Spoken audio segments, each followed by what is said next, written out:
Greetings, viewers, and hello. Welcome to another edition of the Dinner Club Jamboree with my friends Michael there and Raven down there. Hello, Raven. I see on your name tag there that you are COVID positive. I have COVID. I think I'm still positive. The last time I test it was positive. That was 2 days ago. So Right.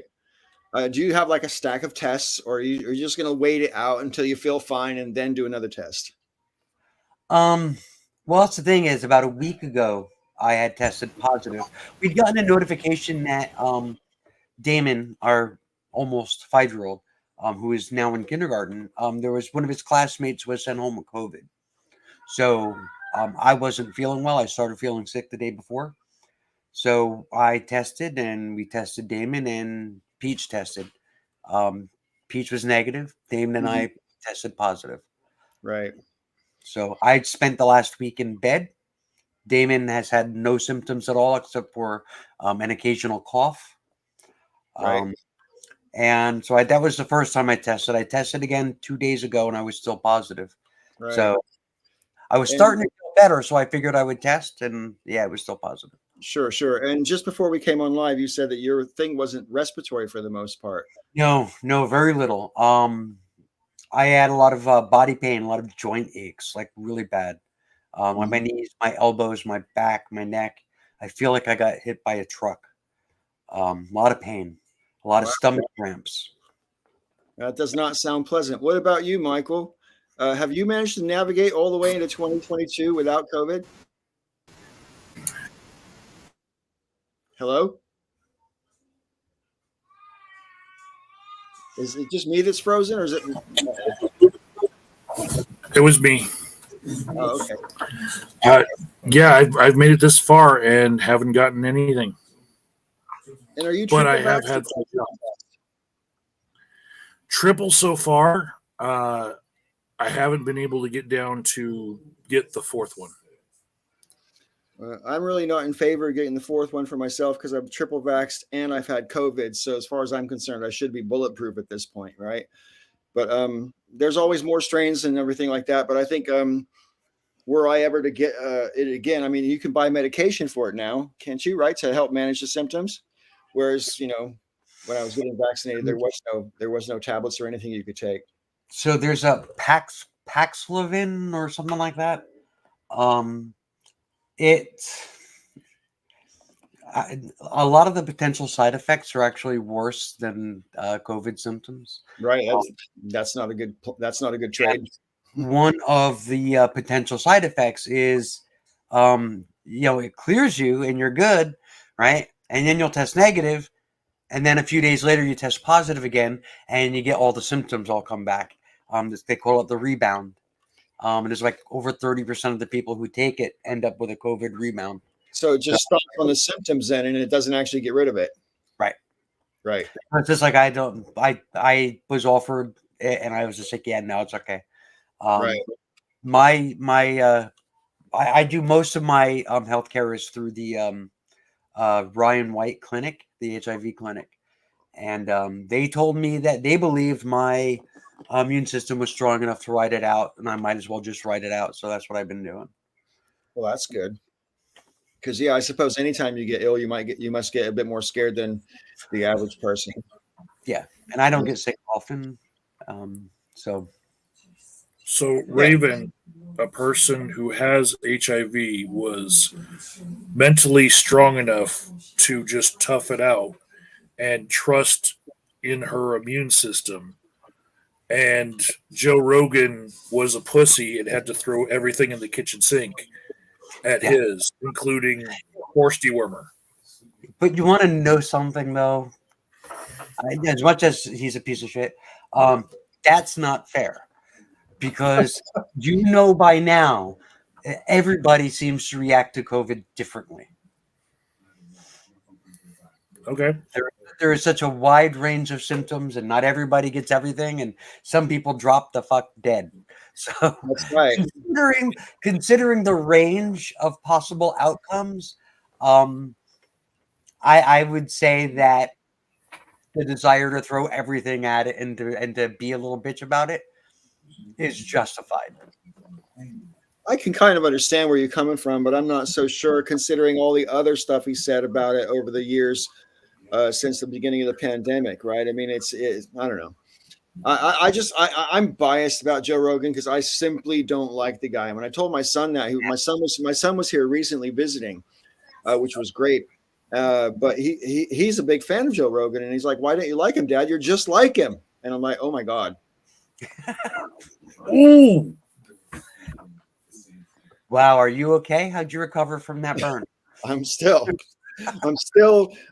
like, okay, I'm going through my personality going, I don't see it. I don't see it. But my kid, right? My son, of all the people on this planet, knows me better than anybody, just simply by virtue of the fact that we lived together for 20 years. And I've never lived with anybody for 20 years except my kid. So he has to know me better than anybody else. And I have to some degree, even when we disagree about me, I kind of have to defer a little bit to his sensibilities, because you got to take if people care about you, you got to take their point of view seriously, right? Because we have things like the ego, which is in the way, and there's a whole denialism thing that's attached to that. So sometimes when you have someone outside yourself who can tell you, "Hey, Dad, you're full of shit," it's worthy. Because maybe you are full of shit and you just don't know it because you're too full of shit to notice. Yeah, I know a couple of people dealing with long COVID also. I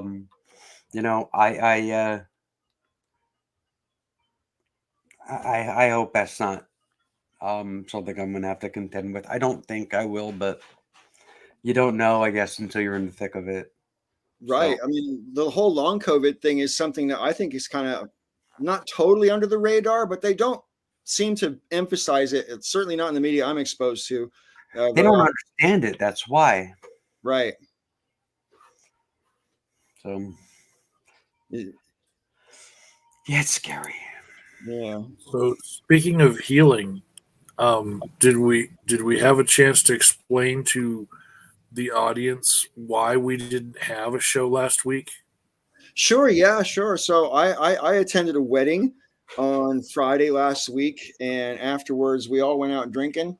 And for people who don't know this about me already, you should know that I almost never get drunk, and I even more rarely ever get drunk in public. But we were out in a bar, and long story short, I was drinking on an empty stomach, and I went outside apparently to get some food and came back inside with my face dripping in blood and kind of smashed up.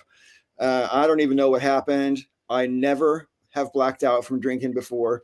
And it pisses me off because now I can't say that anymore because now I've blacked out from drinking.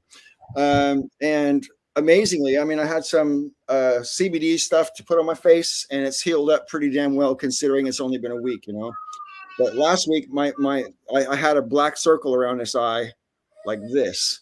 It was just purple, dark purple. It was horrible. And my vanity, man, I don't mind letting people see my injury per se, but when it's YouTube and it's basically forever. So nah. Yeah. Okay. Well, I would like to discuss this comment from Duckzilla real quick, since we're still just in the tail end of that COVID conversation. Although I understand needing to reopen the economy, I'm starting to think we've gone too far with COVID-19. I don't know what that means. I'm not sure what it means in terms of gone too far. Gone too far with restrictions, or gone too far with, I'm not sure. What do you mean, Duxilla? I mean, compared to 2020, things are pretty easy now as far as restrictions are concerned. So the daily average that we're getting for deaths from COVID right now is around 400, right? Okay. Something like over 150,000 people are going to die this year from COVID if we take that average. Right. And we're basically over people dying because the worst year of the flu was like 60,000. So, right.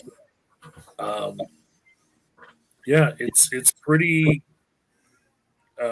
weird the way that we just go about things as if starting last April sometime, we just don't fucking care no more.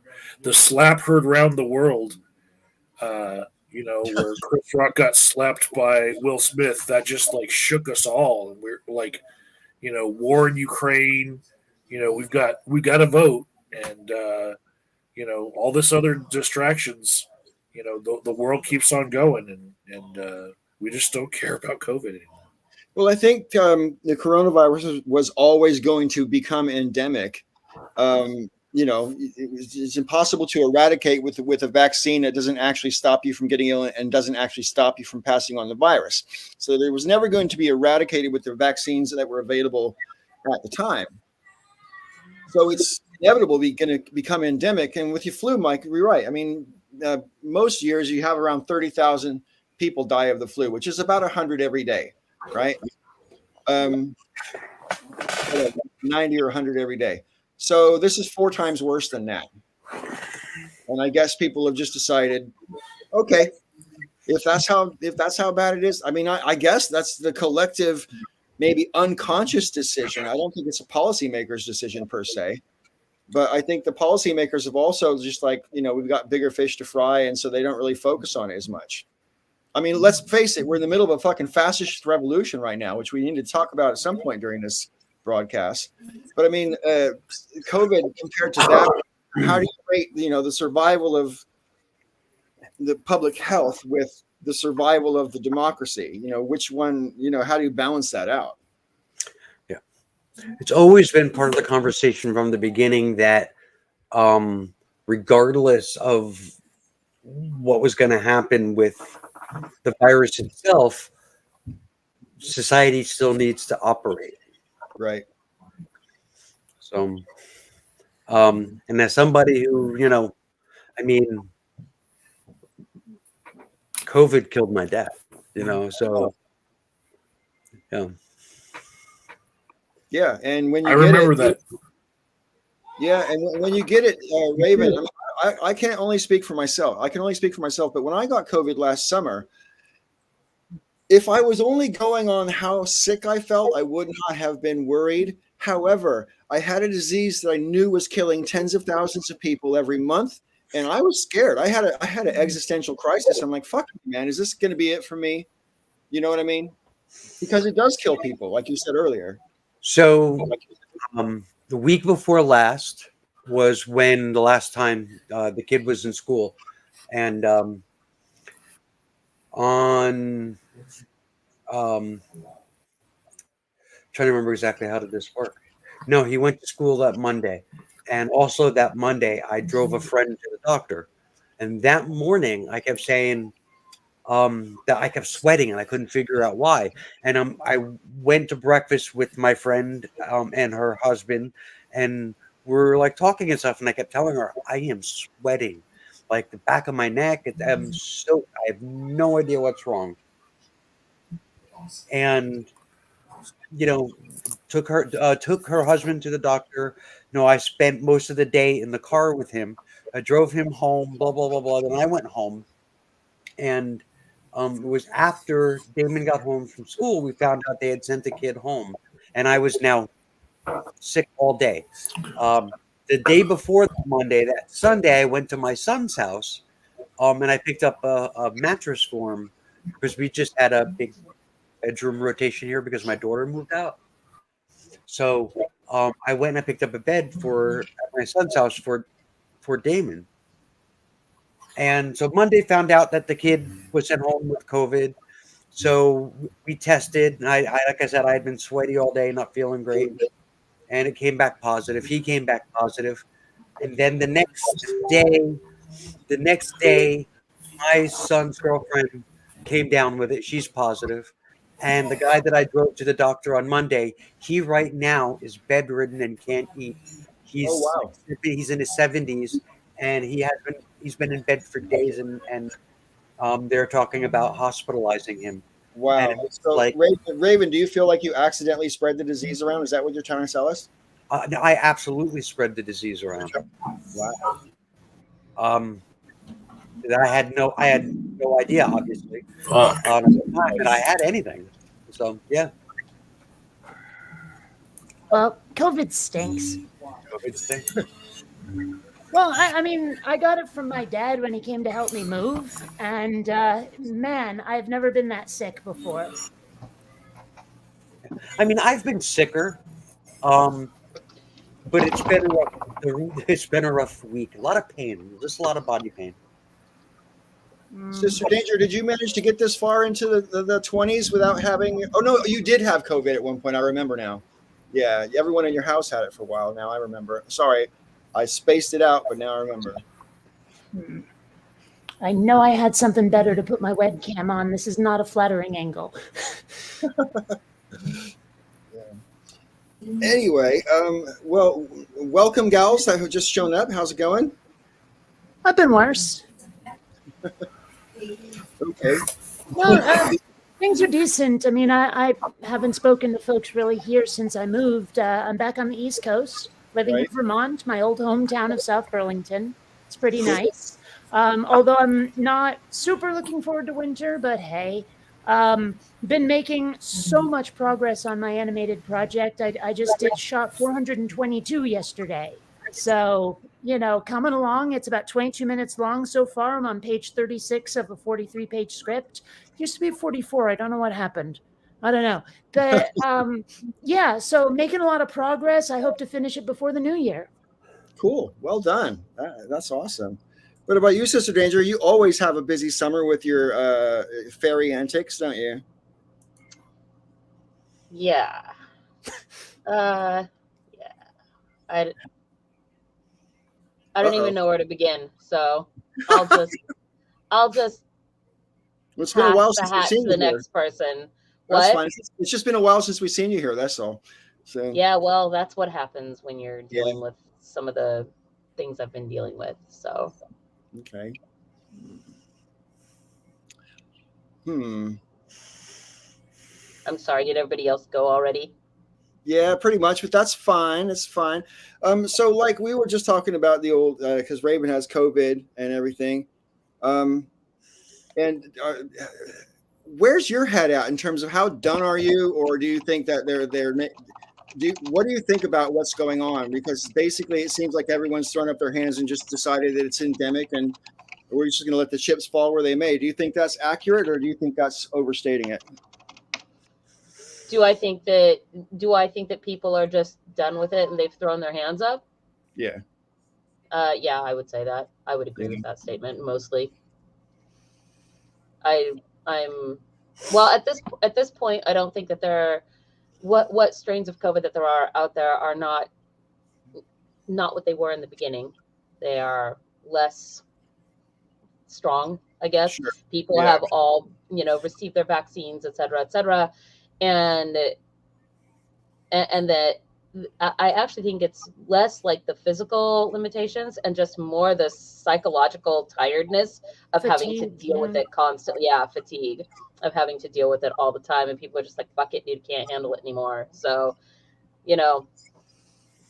just not worth it. Like, let it go, get your little bit of COVID or whatever. And Yeah, I don't fault anybody who had been, just trying to do their thing for the last few years that are fed up. I don't fault them at all. I think all of us are pretty much either in that boat or pretty damn close to it.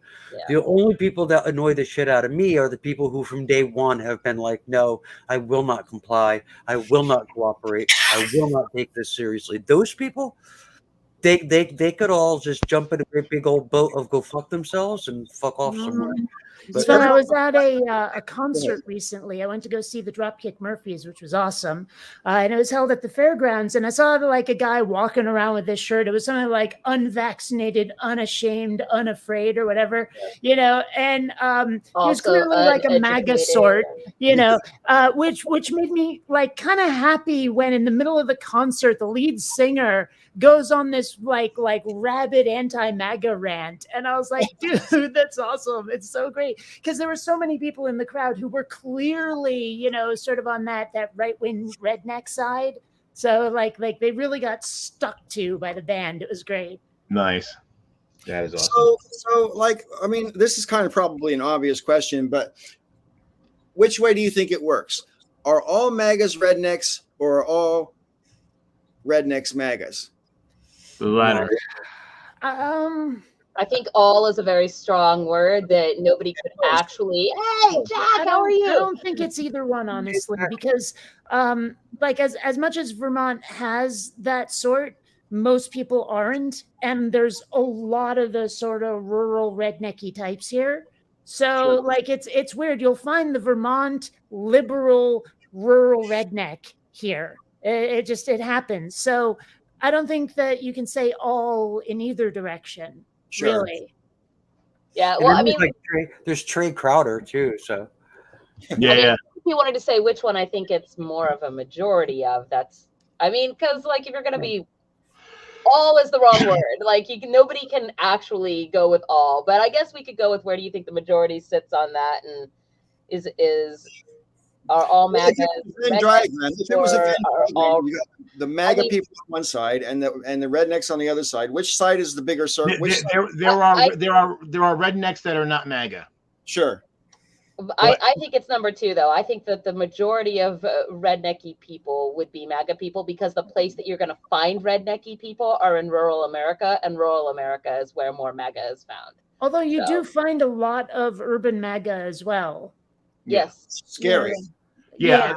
I mean, the thing is, well, although I would say there are urban people that are still rednecks. They're mental rednecks. I have family like that.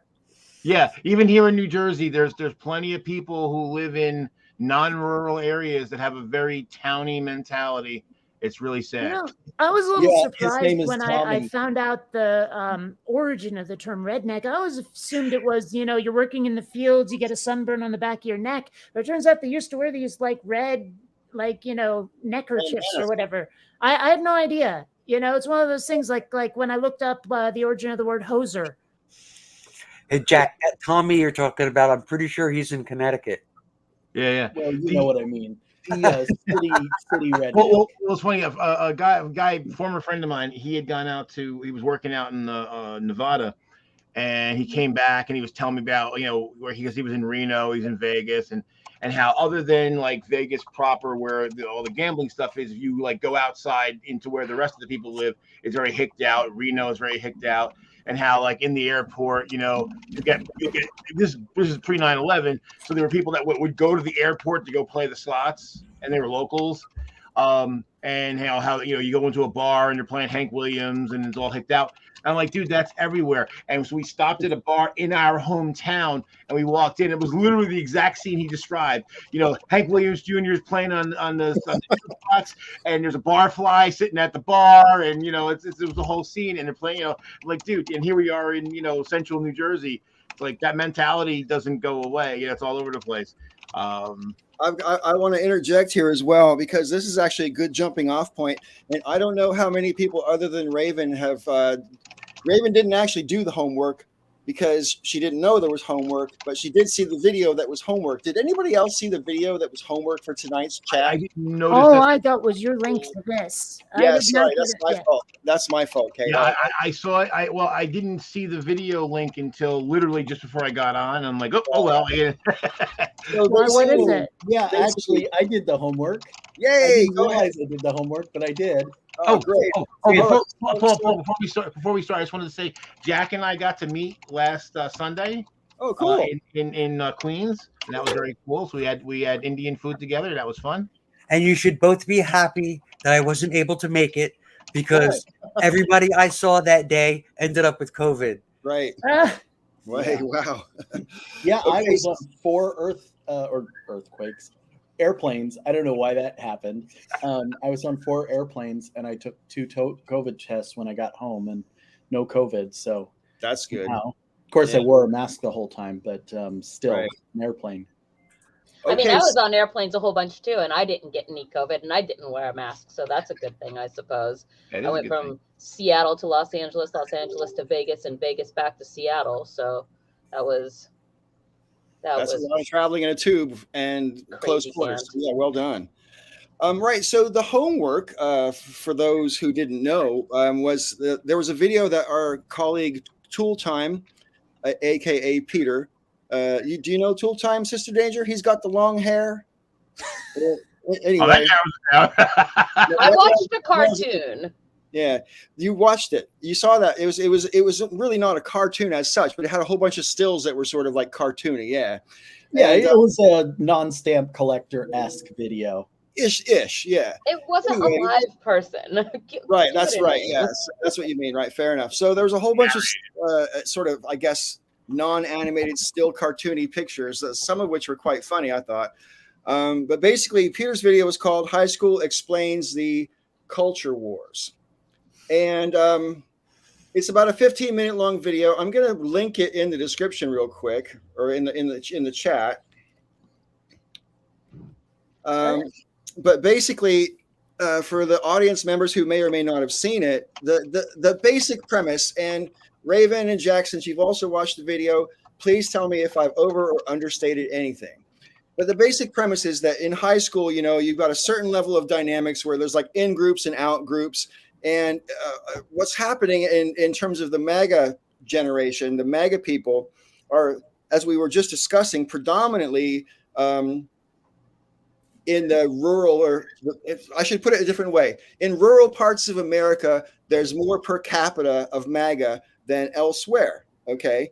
And anyway, in the video, Peter suggests that, like the people who are in the in group, the jocks and whatever in high school, because they're popular and get a lot of local reinforcement, they get special treatment by the teachers. They get used to this treatment of being special. And they're also the ones who are less likely probably to leave their home area. Most people live within 30 miles of where they grew up for most of their lives. It's only the rare people, or it's more rare anyway, for people to really stretch out beyond where they come from and see the wider world and experience it and learn about it, and also accomplish things that maybe you couldn't do in your small town. Go ahead, Raven. So I think it's worth noting that he did specify, though, not just any high school. It's the Friday Night Lights. He's a small town America high school, like the town that I live in. Rural towns, or towns where the biggest thing that's going on is the sports team, the football team. Right. The kind where the 80s movies where the kid just moved into town, and to become popular he joins a football team but gets beat up anyway. Those schools, right? Schools. Yeah. So I mean, I did a job in a town like that was smaller than my high school, and literally when there was a high school football game, the entire town, everything was shut down because the entire town went out to watch the football game. Right. And I'm in New Jersey, and that's what my town is like. And if you want to get a good idea of the culture war in America, looking at those high schools, I think, is a really good idea, because these small towns, I don't believe that they produce lower numbers of LGBT people. I don't believe they produce lower numbers of left-leaning or liberal people. I don't believe that they produce lower numbers of far leftists. But they do retain higher numbers of right-wingers and MAGA and GOP type people. Do you mean like ratio-wise when you say lower numbers? Yeah. Yeah. Okay. Yeah. Oh, okay. I'm just. Right. So, like, if in any urban high school, you're going to have like 10% of people maybe that are like in the drama club. You're going to get the same thing, in rural communities. The urban communities, though, those people, when they leave high school, they stay in that urban area or they go to another urban area. In the rural communities, those kids, they get the fuck out. They get the fuck out. And what stays behind are typically the MAGA type folks. The point. Just to elaborate on that, the people who were used to having their social strata reinforced by everyone around them because they were, in the in group, and they're basically a big fish in a little pond. Right. So they stay in the pond. And that's why, if you notice, while yes, you will find actors from large metropolitan areas, you find way more from like Podunkia. Where basically they like, I got to get the fuck out of Duluth, Minnesota, and I'm going to go to Los Angeles or New York or Chicago or something like that and do something. I just spent something like 30 years on the West Coast and only just now moved back to my hometown. So, Are you back in New Hampshire? I New Hampshire, Vermont. Vermont. Sorry, yeah, Vermont. Yeah, They those. So, get I mean, very I offended. currently live in the town that I grew up in. My kids are going to the same schools that I went to. My older kids, they had some of the same teachers I had. Right. So I did leave very briefly. And I came back because I was with Peach, and this is where I wanted to have a family, and blah blah blah blah blah. But I mean, outside of that, yeah, I left too, because if you're LGBT, you tend to leave these types of communities Right. because they're not conducive to a happy life Right. for most LGBT people. I mean, granted, I was raised in Bernie Sanders country. Like, he was the mayor one town north of me, so maybe not quite the same situation, but I was still a fucking weirdo, and most of the kids in school hated me for it. Most of why I left, partly for a relationship, but partly because I wanted to get into things like movies and video games, and you just can't do that here. Sure. It's just not possible. You can now. I mean, computers have gotten to the point where I can sit right here at this desk and bang out something that's pretty quality as far as animation goes. But, in the 90s, when I graduated high school, I had to leave. There was just no way I was staying here. Yeah, I didn't realize you were back. I didn't realize you had moved back to the East Coast. Mm-hmm. It was fairly recently. It was like July. So, yeah. I'm going to put this comment up from Deep Ashtray here. Culture is also very regionally rigid. The conservative culture of the Deep South, still very much around now, can be traced back to the sugar plantation culture of the 1600 Barbados. Yeah. And again, I mean, that is just, I think, a byproduct of there are certain people who stay behind and certain people leave. Yeah. If a certain kind of person is being rewarded in that environment. But what do you think about the that's where I wanted to go. Where's the reward here? Because like in Peter's video, he suggests that the people who feel basically entitled, who've always had a certain sort of place in their local society, poo-poo and look down on those who leave and become successful. Right. And it's resentment, I think. There's a level of resentment, right? And so that's the basic premise of his video is, this whole, wanting to own the libs. They just resent the libs, right? For reason X. I mean, whatever the fuck reason X is, maybe possibly just because someone told them to, right? I'm not sure I necessarily agree with that. I think, people are often pretty different in terms of their mindset. And some people see being part of a group as very desirable, where and that sort of conformity, the homogeneity, all of that is something that they value, while other people actually value the individuality and the this sort of eclectic group of people that they're hanging out with. And I think that's a large part of it, is just that these people who get rewarded for being part of the group being part of this cohesive whole, even if they're not at the top of it. They rather enjoy, at least being part of something like that, being a cog in that machine. There's something to be said for being a servant to the king when you're not at the bottom of the pyramid. Well, and I'm going to actually back up Kate's point, and I know that's weird, that's unusual, but I'm going to agree with Kate again, because in general, that's one of the differences I see between left-wing thinking and right-wing thinking. That right-wing thinking, for all their talk about, don't tell me what to do and everything, they are some massive conformists. They are massive conformists, and they brutalize people who do not conform to their whatever their thing is.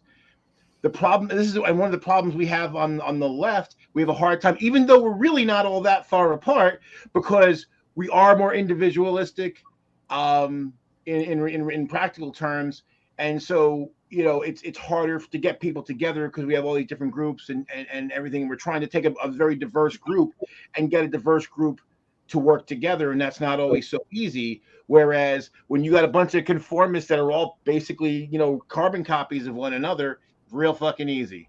Okay, so here's the thing, though. It does work in reverse. One of the things that in most small towns in this country, anyway, because Christianity is such a force in a lot of those small coast to coast. There's a certain amount of that's at play, which is why a lot of those towns tend to be conservative. But within driving distance of my house, I know of 3 towns, 2 of them really close, where it's actually the opposite, where they're liberal, small towns that are liberal. One is in Pennsylvania, New Hope, Pennsylvania. And then there's Warwick, New York, and Sugarloaf, New York. And these are all 3 of them are very old towns, and they have very long histories of being progressive. They're very small towns, and they're very, very LGBT friendly, and they were when nobody else was. And as time marches on, they're losing their progressiveness. It's very slowly kind of being eroded, but they have managed to through time, they've managed to survive and hang on as the exact opposite of what Peter describes in his video with the conservatives. Sure. It's like a mirror. It's almost like through the mirror darkly. I just wanted to add to what Kate said a moment ago about this whole feeling of belonging. How much of the MAGA phenomenon do you think people are getting? It's like going to one of those mega churches. People who've never been to church before will find themselves swept up in the atmosphere and might even confess their sins and go get saved. Do you know what I mean? Never considered it before. They go to one of these things and they're like, oh wow, it's because it's so overpowering with all this sort of energy. And I wonder how many of these sort of MAGA devotees, I'll put it that way because it is a freaking cult, how many of these MAGA devotees are MAGA devotees simply because they think that's the in group that they want to be a part of. And you know what I mean? That group is starting to break up, I've noticed. There are a lot of Republicans now who are saying we are not MAGA Republicans. I've even found myself in the position of having to defend non-MAGA Republicans from MAGA people. It's like that whole thing where people are going, oh my God, Biden called all Republicans like fascists and a threat. And you'll see these Republicans going, no, he just said MAGA and Trump. And I have to step in and go, yeah, he only said MAGA and Trump is the threat. Things like that. It's feeling fucking weird to defend a Republican, but I never want to be defending Mitt Romney, but I have had to defend Mitt Romney. I felt the same way about Liz Cheney. Yeah, what I do is I'm not defending them. I'm defending the position that they're taking. Right. That's what I say. And I make that very clear. And this is why, sometimes I'm like, look, Liz Cheney, she's doing the right thing. She's not a hero because you don't get cookies for doing the right thing. Right. Saving civilization is not something you should get a pat on the back for. And single-handedly like Iron Man, then maybe, but right. I mean, Luke Skywalker got a medal for fuck's sake. Yeah. But that was although that was an existential threat that's even bigger than the current one. Although and Chewbacca eventually got his. Yes. Right. But anyway, back to these MAGA people. I mean, Jack, I'd be very interested in your perspective on the MAGA cult right now, right? Because you see things where you're at in a slightly different fashion. Because I mean, are they still combative in Portland? Not as much as obviously during the Black Lives Matter protests and things like that. Wait, which Portland? Yeah, Portland, Oregon. Sorry, Portland, Oregon. Portland's always been right on the periphery of a lot of white nationalism. Oregon was specifically set up as a white-only state. It was in our Constitution until 2011, I believe. Right. It was a sundown state. We were one of the last states to officially get rid of any of that language in our Constitution.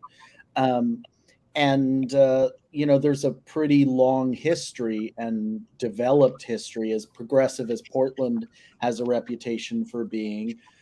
It's still a very white city, and there are a lot of people who have, very strong opinions. Maybe they wouldn't all consider themselves racist, but they are indelicate enough and unfamiliar enough in having these conversations to say things that are like pretty racist. And so it's just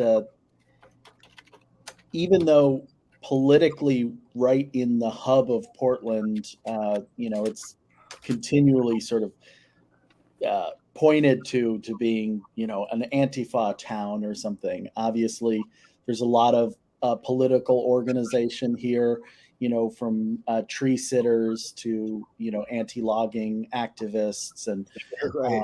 I'm a tree hugger. I'll happily admit. Hey, hands up, everybody in the group. Hands up if you saw any clips from last night's Ohio rally. I avoided Twitter. Okay, right. Well, I mean, basically, they literally have their hands up in a salute. Oh, that. Oh, okay. Yeah, and Like Trump was doing a delivery. Heil salute. Like they had one finger up, technically not a Sikh Heil. They all had one finger up, like you're the one. Like, kind of almost as disturbing, but in a different way. But I was equally disturbed by this. I mean, everybody here, I'm pretty sure by now, has seen that movie on Netflix, Don't Look Up, right? And I really tried to watch it, but it was so boring. I loved it. But anyway, there was a part in the movie. There's a part in the movie where President Meryl Streep, whatever her name was in the movie, she's doing this delivery of a rally, and there's like fireworks and music being played and whatever.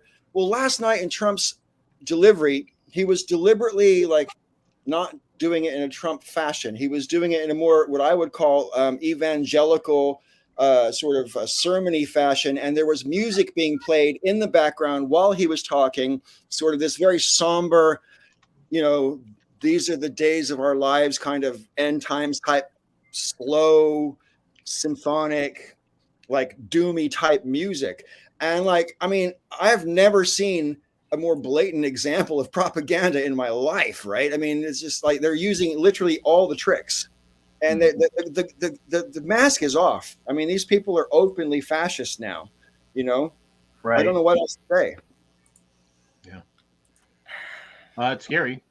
Well, and I mean, I didn't watch the whole thing or any of it. I guess I saw the photo, but I saw somebody had tweeted about he had called for like DeSantis violence against his opponents in the Republican primary or something. I did not see that, but wow. I mean, maybe that's just too much hearsay, right? Or maybe it was an implication that some people picked up and others don't think exists or what have you. But well, I mean, there's plenty. Trump's whole MO is to use implication, like, hey, if they come and arrest me, there's going to be trouble. Well, I mean, that's basically a call to arms. If they arrest me, cause trouble. You know what I mean? Stand back and stand by. Right. That's a pretty good imitation there, Jack. Yeah. Yeah. Well, and this is the thing. It's funny because of course they love to point at the left and Antifa and all this, and I'm like, as I pointed out many times before, when the left engages in political violence, at least in this country, it's almost always directed at property, not at people, because that's the problem with basically like people with too much property that are exploiting people who don't have any property. But it's the right-wing violence is almost always directed at people. I remember when the Black Lives Matter protests were happening. I was nowhere near them, but I was like, hey, if anyone's in the protest, like, grab me a Nintendo, will you? Anyone who's looting, I could use a video game system. I don't know. What were you going to say, Sister For the Danger? record, I legally purchased that, so. Nothing. I'm just making random comments. I just can't believe anybody still listens to Trump about anything. Blows my mind. Well, one thing that's been sort of bugging me, bugging a lot of people actually, is why haven't they arrested him yet? What are they waiting for? And as near as I can tell, they're waiting for the midterms to be over. Because there's like some weird, slightly informal 60-day rule where you're not supposed to influence an election. I think November 9th, we're going to see the hammer fall. I don't know. I mean, I've read about this 60-day thing, but I don't know about that. But because it's 60 days from if he was going to be in an election, not that there's going to be an election, right? And he's not up for election in 2022. So it's a completely arbitrary. It's like a rule that you say if you cross your fingers behind your back, you can tell a lie. It's that level of fucking true. You know what I mean? They're waiting for him to be not rich and white. Because I think they know that he has enough supporters that it could sway the vote, even if it's not him being voted on. Right. I hear So, you. I mean, I'd like to believe November 9th we'll see something happen. Also, did you know that season 2 of the January 6th hearings are coming? Yeah, I do. But here's the thing about what you just said, Kate, which I'm concerned about. And don't get me wrong, I understand that, you know, the considerations you just mentioned about the election might be like pragmatic from a political point of view, but that's exactly the problem. The DOJ is not supposed to operate within the political framework. They're supposed to be like, you know, this is supposed to happen because it happens now. Damn the torpedoes, full speed ahead. When the FBI investigated Hillary Clinton with weeks to go before the 2016 election, do you know what I mean? They didn't think twice about it. So seems like a bad system where you don't hold crimes or criminals accountable because of an upcoming election or something like that. I don't think that's what's going on necessarily. Here's the thing, though. I have watched a few people talk about this. That if they arrest him, if they indict him, right, they have to have a series of airtight cases.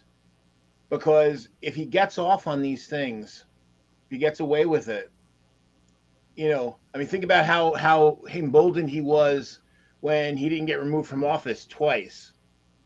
So, you know, I think the idea is that they cannot fail. They have to get it right. They have to, you know, throw the entire mountain on them. I agree, Joe, that they've got to be careful and make sure that when they pull the bow, the arrow hits the target. I agree with that. But while we're sitting there with our bow drawn back, DeSantis and Abbott are conspiring to take immigrants and ship them on because they don't fear any consequences because look what's happening. I mean, the DOJ is not doing anything about Trump. What makes you think they're going to do anything about this shit? And it's clear. It's a different conversation. Don't get me wrong. But what I'm saying is lawlessness is already taking hold because no consequences are seen to be happening. All right. Well, first the thing, it just happened. So they're not going to, I mean, they'd have to, one, make sure that laws were broken. But two, there's going to be civil suits. That's already been, you know, the people, lawyers for the people have already come up with, there's going to be a whole bunch of civil suits. And those suits can, you know, because the evidence from the civil suit, and it's public record, so that can also be entered into a criminal trial. So, you know, there may or may not, I don't know. Again, I'm not a lawyer. I don't know if any laws were broken. Here's the thing, though. Here's the thing. No matter what their legal status is or was, once anybody on the planet has their feet on American soil, they are protected by the Constitution. Doesn't matter if they're citizens. It doesn't matter if they're illegal immigrants. It doesn't matter. None of that matters. Right. So the fact that they were lied to and moved from one state to another across state lines under false pretenses is automatically a violation of their constitutional rights. Also, it's like the definition of human trafficking. Right. I mean, it's so there's all kinds of problems with what they did. But what makes it even worse is they were actually their status. At least most of those people, I don't know if it's like definitive that it's all of them, but most of them, their status is actually that they're here lawfully. That's right. They were all asylum seekers, and and they had already petitioned the government, so they were in the process of going through the court. And part of moving them to Martha's Vineyard was to put them beyond the process because basically a lot of them were put in a place where they could not attend their court dates in their place of origin and so on. And the whole thing stinks. Before we go down that one, Joe, the overall point I wanted to make about that is I don't think that let's even say 10 years ago, governors would have taken this kind of a step because they would have been too afraid of the DOJ. The point I'm trying to make is that happened before. This has happened before. This is not the first time this has happened. I mean, the reverse freedom rides and stuff like that. Right. But right. Now here's the other problem. I agree with you, Raven, that in all likelihood that they violated their constitutional rights. Here's one problem we have, and it's a big problem, and it's something that we don't have a solution for in the short term. If that's all that was if that and I shouldn't say that's all, but if those are the criminal things that DeSantis did, and it's only related to constitutional rights, he's probably shielded by fucking qualified immunity. I don't like that. I'm not happy about that. Right. But this is something I watch a lot of police interaction videos. I watch probably 5 or 6 a day. Right, but the police are protected by the police unions, but not just the police. Elected officials are all any public official acting in their remit. As long as what they did, as long as it wasn't clearly established law, and because that's this ridiculous standard that the Supreme Court carved out based on nothing. It's not in the Constitution. It's not in any law book. They just made the shit up and applied it to everybody who's in a public official. Right. But moving people from Texas as the governor of Florida to Martha's Vineyard is not in the governor's remit. I don't think it is either, but I would bet you that. Well, I mean, he's not the governor of Texas. Well, no, Abbott moved people from Texas. So right, but it was the governor of Florida that paid for it, though. It cost the Florida taxpayers like thousands of dollars per. Texas, they moved people from Florida also. But the question is, did Florida pay for Texas's move?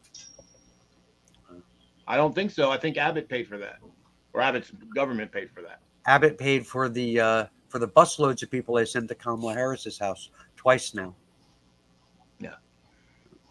The thing that I find most revealing about the whole thing, obviously, it's a awful racist prank, but it basically goes to show you really deeply what's at the core of the right wing mind, because in their mind, saddling the people of Martha's Vineyard and wherever else that they sent people is a punishment. So being compassionate and helping people in their mind is a punishment to have to be compassionate. Well, and that's everything you need to know about I believe what they're basically trying to get across is that they weren't going to take care of these people. Like, for some reason, Southern, especially border state governors, for some reason believe that there are undocumented peoples in northern states. Right. I mean, New Jersey has there are hundreds of thousands, if not more, undocumented South Americans and Mexicans that live. I live right by Pine Island, New York. Pine Island it's onion farms for miles and miles and miles, and it's all Mexicans that work those fields. We are nowhere near the border. Right. But we've got communities, these communities of Mexican people here that, I mean, if they see a squad car going down the road, they turn their back. If you've eaten in a restaurant in New Jersey of any type, you have probably your food was probably prepared by at least one or more undocumented immigrants. I live in Vermont, which is screaming distance from the Quebec border. And when I was a kid, I remember like half of our signs were in French and English. Now there are signs that are in French, English, and Spanish. Yeah. Right. I mean, not that that's a problem or anything. I don't know if my tone of voice made it sound like that's a problem, but it's just interesting. No. Something that's going on. Yeah, it did not sound to me. It did not sound like you were saying that it was a problem. I always second guess myself. I think it's part of the autism thing. Yeah. But the thing is, and I'll say you were Raven. Yeah. So then the people of Martha's Vineyard, because again, their attitude is, it's ivory tower liberals, and they don't actually help anybody, and blah blah blah. But what did the people of Martha's Vineyard do? They brought food, and they brought water, and they provided shelter, and it's like, hey, But I mean, yeah, but they also moved them out of town, though. And that's something the right now is trumpeting. Martha's Vineyard didn't want them; they shipped them out. Well, there's no place for them to go in Martha's Vineyard. And Have you ever been there? that's the thing. But a lot of these people that they're preaching to know nothing about Martha's Vineyard. They know nothing about the North. So all they need to know is that they were sent to a military base to live because the people of Martha's Vineyard could not or would not. So, but what I ran into a few right wingers crowing just in general about the whole, deporting people to the North, and I was like, hey man, we'll take them because unlike you, we're not afraid of people from other places. Well, that is one thing that I always found kind of interesting about Vermont. I mean, again, it is Bernie Sanders country, so it makes sense. But like Vermont, when I was growing up, was like 94% white. I mean, for a long time, I was the second darkest kid in school, right? And I am a bit of an ethnic smoothie, but I mean, still, like, so like now, more people are moving in who are, folks of color, and there's like no racism at all, despite how white this state is. And I've never really been able to square that with what I know about the rest of the country. I'm glad, but it's not something I can really explain. There's just something about the Vermont mindset that doesn't give a damn. You know what I mean? It's like Bernie Sanders also got an A rating from the NRA for a long time because Vermont progressives love their guns. They love their guns. There's some gun-toting people in Vermont because they all like to hunt. Yeah. It's not like it's some MAGA militia group out there. It's people who want to shoot deer. Vermont, New Hampshire, Massachusetts, there's a lot of guns owned by lefties in those states because there's a lot of hunting. There's a lot of deer meat being eaten. My old neighborhood, like we had some very, I'll just say salt of the earth people living next door to us, who would every summer, every fall come in with at least one deer strapped to the hood of their pickup. That's something that people down south don't understand. Though when they start talking about, these wimps and these fairies from New England, wait until they get a load of us and their guns. It's just like those people are armed a lot harder than you are. Well, they're not machine guns or hunting rifles, but yeah. When Kate said, salt of the earth, I couldn't help but think of Blazing Saddles. Morons. I could describe this family and you would not be wrong. I mean, I remember I was a really little kid when this was happening, but they had like 1,000 kids. They had like 6 sons and 1 daughter, right? And the sons, every summer, every night, they would be sitting on the tailgate of that pickup truck getting drunk and having fistfights with each other. It was crazy pants. Makes sense. Or boredom. Well, that too. There is not a lot to do here, I will admit. Unless you're like a redneck or a hippie, there's not a lot to do in Vermont. The It's thing is, not exactly a gamer's paradise, although I may have found a tabletop game of Cyberpunk 2020. So, fingers crossed. Being in New Jersey, I mean, Joe and I are close enough to New England to know that New England isn't what Southerners think it is. Right. And every time I see them going off about, New England, and it's just like, you guys, when you want to fuck with New England, go ahead. go ahead. You're getting your nose slapped. I just wanted to broaden the conversation about this basic deportation out of Texas of immigrants to other places. Because from my point of view, they're trying to obfuscate the outrage there should be about, because we should be outraged about the violation of human and civil rights. That's without a question. But because of that noise, there's an awful lot of, there's not enough, I guess I should say, people going, hey, hang on a minute. What do you mean $12 million to fly 50 people? What the fuck? That was that 120 grand a person or something like that? Yeah. I don't know. It's a lot of money anyway. And a ticket, even a first class ticket, only costs like $2,000. So where'd the rest of the money go? Golf courses, clearly. And what process did you follow in order to release that money for this purpose? I'll bet none. Right. So there's a whole bunch of administrative money questions here that are just wide open. There's a lot of legal breadcrumbs to follow throughout that entire mess, which is why I understand why a lot of people would think that nothing is going to happen. but I think there's lots of legal exposure for a lot of different people in those 3 states, or at least those 3 governors. Right. Um, Well, I'm not the biggest fan of Beto O'Rourke, but I sure do hope he wins in Texas. Yeah.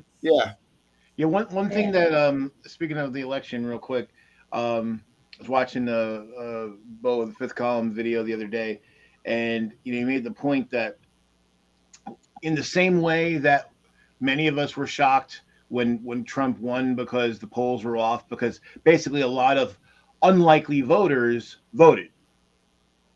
So the polls, and that's that's what it comes down to, is that when you looked at polls of voters versus unlikely voters, the versus likely voters, the overall poll was definitely a lot more, a lot closer to the actual result we got. And he's feeling that by the same token, his feeling is that, because there was so many women, especially, have registered to vote and registered to vote Democrat, or basically, like, if you look at how many voted Democrat compared to Republican, and even independent, there's Republicans, very few new women, registering as Republicans. He feels that the polls now are somewhat shifted. And so into that, which will help us hopefully when the election comes, that more Republicans will lose than we might otherwise think. Well, right. I think, and I know this is kind of a contentious issue, but I'm gonna have to bring it up anyway. I think that Democrats need to stop running to the center so much, because if Joe Biden, okay, in the last 2 elections, I voted Green, okay, because none of that, I think a lot of people didn't vote for Hillary because she was just the same old shit. She was just the same old centrist nonsense, right? And I didn't vote for Biden because same thing. If he had run on things like canceling student debt and lots of the other stuff he's been doing lately, if he had run on that instead of running to the center, he might have had my vote. But as it was, he didn't offer me anything. He and the other Democrats keep taking the far left for granted, and I think some of us are pretty sick of it. Right? Some of us would actually like to be catered to, like to be pandered to in these elections. It sure would be nice. And let's face it, the center doesn't really like the milquetoast left as it is. They don't really like the centrist left.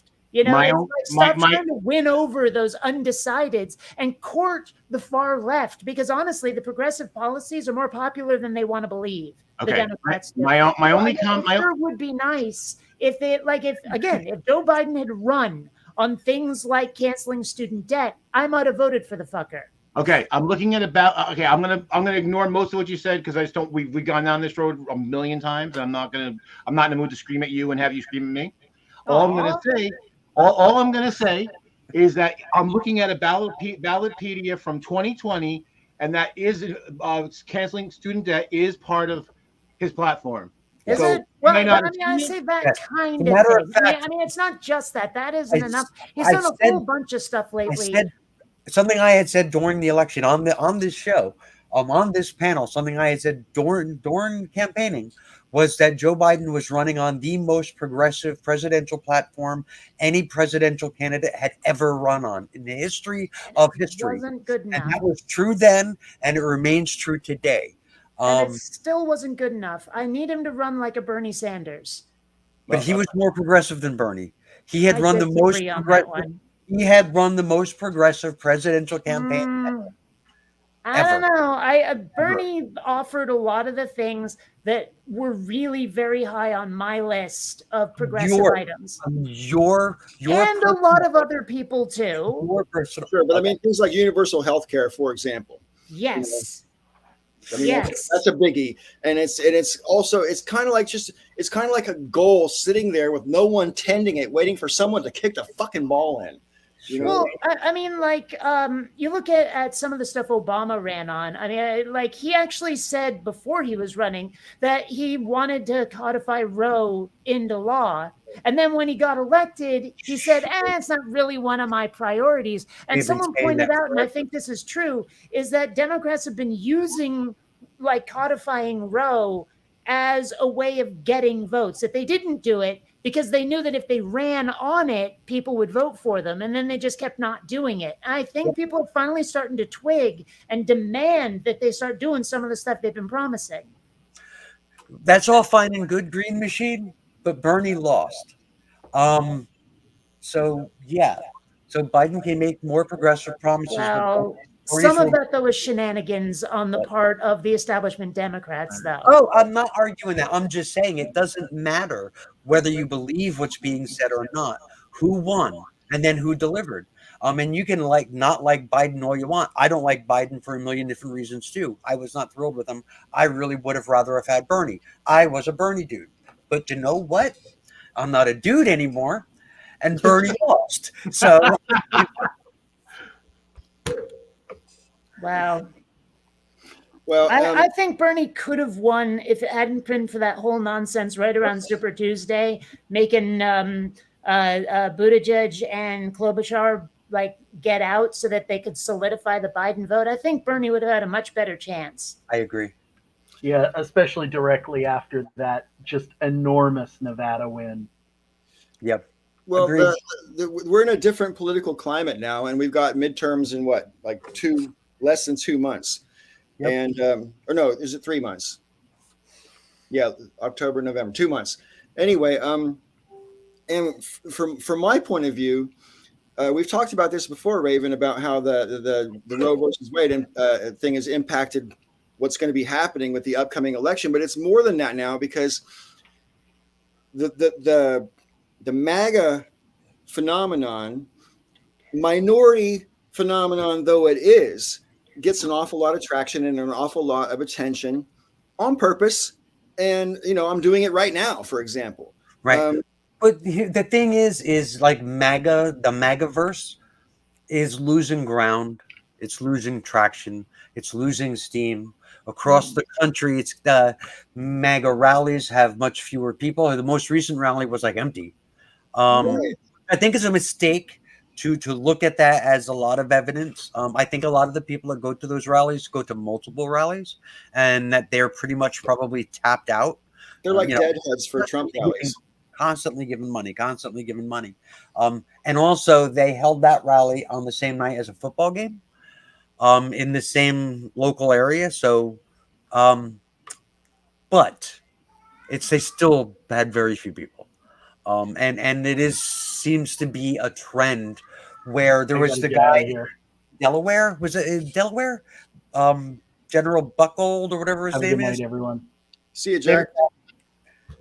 Dude was going on and on and on. He was like, oh, the election was stolen and I will never change my mind on this. And I am backing the right horse. And then he won his primary and said, oh no, Joe Biden is a legitimate president. Yeah, I saw that. The election was not stolen. I am not MAGA. It's like, please, dude, really? But a lot of them are backing away from it. Well, there's people like Adam Kinzinger is not going to seek re-election, for example.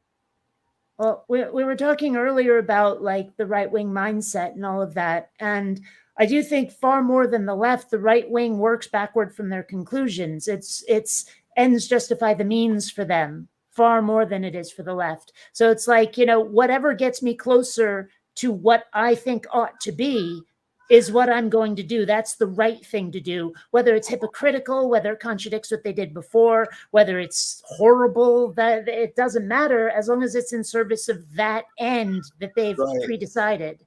Well, they're completely untethered from reality when it comes to what they are prepared to say. And I'm talking about the political class here. I saw a tweet from Ted Cruz yesterday where he was saying I think it was on Fox News, that Joe Biden was responsible for shipping literally hundreds of thousands of immigrants across the country. And he's been doing it for way longer than these governors. And not a single word of that was true or even resembled the truth. But these people feel entitled to say whatever they say because they know that their maggot followers are not going to check up on the facts. Well, that was actually one of the things that really bothered me about Kamala Harris's campaign. She was being interviewed by somebody like after she got the nomination, and they said, why did you say this on the campaign trail during the debates, and now you're saying the exact opposite? And all she could do was laugh and go, that was a debate, that was a campaign. Like, you're allowed to say whatever the frick you like, and it doesn't have to be true, and you can change your position as soon as you get the VP nomination. That was also the opposite, is what made me so frustrated with Bernie at times, where like a lot of people thought he was just being weak, but I know what was going on because I've lived in the same town where he was mayor for ages. Well, one town south, but whatever. He was doing his best to not undermine the next president if it wasn't him, which is why he was refusing to go for the jugular. That's his MO. Right. And I kept wanting him to go for the jugular because I knew it would help him win. But he would not do it. And it was so frustrating watching it happen on the debate stage. So like Ted Cruz is he is a special kind of annoying, especially when he talks about that kind of shit. When he's Canadian. I mean, the dude is Canadian. So I don't know what the fuck he's talking about when he starts complaining about all that kind of shit. It's just like, dude, you yourself, you're barely an American citizen as it is. You're Canadian. Well, even if he wasn't a Canadian, I mean, just the fact that he's prepared to look right into a camera and tell verifiable lies and have no fear of consequence whatsoever. That's the thing that really bothers me. The reporters are not going to call him on it. The voters certainly aren't going to fucking call him on it. So why the fuck shouldn't he lie? It's working for them. It's getting them, it's rallying up their base in the way that they want it to. So, and I don't advocate for Democrats playing the same way. I mean, I understand what you're saying, Kate, about we need to play more hardball, and I agree with that. But I don't think you need to use the same kind of tactics like telling bold-faced lies to the camera. Of course not. Of course Yeah, not. right. But pointing out where someone is weak. I'm on the same valid. page. I'm on the same page, especially with the Democrats in Congress. I mean, don't even get me started, But from my point of view, and I almost wish Jack was still here for this particular comment. I think you could be forgiven for thinking that the Democrats in Congress aren't necessarily in cahoots with the downfall of democracy, but they don't seem to be anywhere near as concerned about it as I think they should be based on their actions. If you're observing it from the outside, there doesn't seem to be any sense of urgency from anybody in Congress except for the people on the committee. Or am I just completely out of bounds with that? No, it seems right to me. They are not very they're not very vehement. They're not very what's the word I'm looking for here? I don't know. Proactive, I guess. They don't seem to have, like you say, that sense of urgency. They don't seem to really get what's going on. Like how as democracy, as a society, as a species and a planet, we're facing all kinds of really existential crises. Mm-hmm. And it almost seems as though that Republicans we know don't give a shit, but it seems as though that the Democrats in Congress almost they act as if they don't believe it can really happen. Well, and they also act as if the same political rules that existed in 1985 are pertinent now. Do you know what I mean? Like this whole idea of trying to work with the other side and get the good Republicans on board. And there are no good Republicans on board to get on board, at least not in Congress. That's just another aspect of what I've been saying about how when they're campaigning, they need to stop trying to get the centrists on board. Need to stop getting the swing voters on board. The swing voters will respond to strength and certainty and conviction, not, like running to the center and trying to be milquetoast Republicans. That doesn't fucking work. It's so frustrating. And so it's the same thing like you're saying is trying to work with the other side. If that ever worked, it never will again. And it's time they realized it. Well, I mean, bipartisanship isn't necessarily bad in and of itself, but very often it does work against us, like passing the Patriot Act, for example, or the whole Iraq War, for example. Romney care. Right.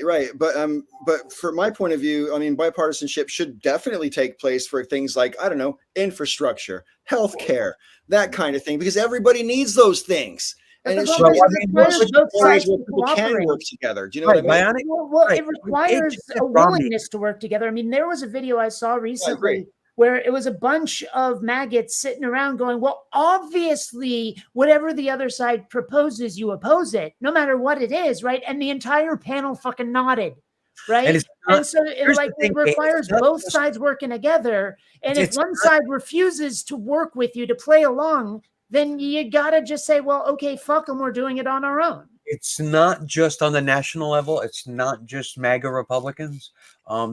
Since Obama had been in office, the right wing, Republicans in general, that has been what they decided to do. And it even plays out in local politics. I ran for office here, Kate, as a Democrat. The Republicans that were running against me said everything that I wanted to do, everything that was in my platform, everything I said was by default was bad, was socialist, was anti-Christian, was anti-American.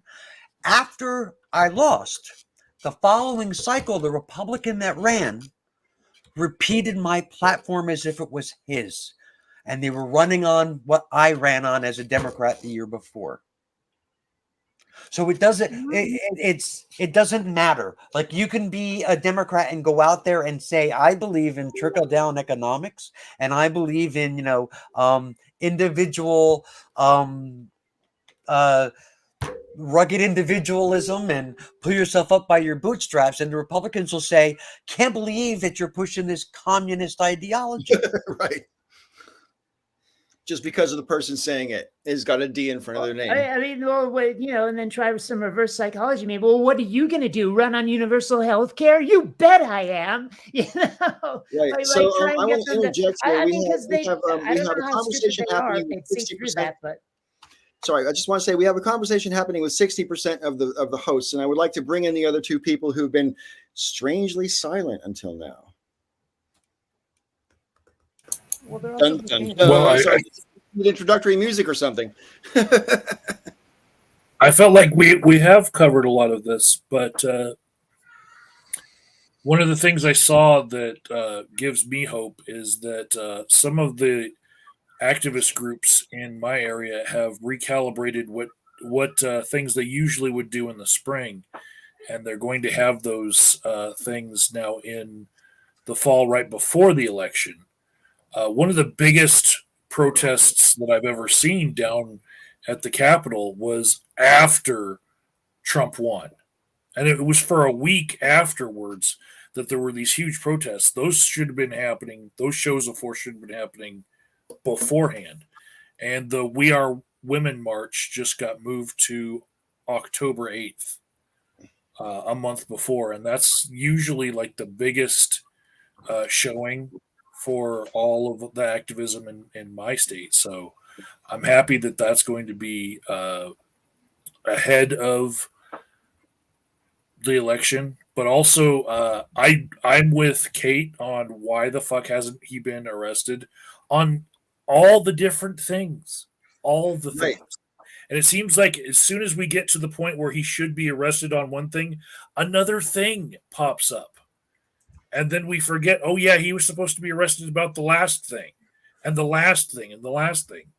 There's so many reasons to arrest him, but it never happens. And so if there's a rule of like, oh, we're not going to arrest him within 60 days of the election to not affect the election, well, I wonder what their reason's going to be right after the election, because they'll come up with something else.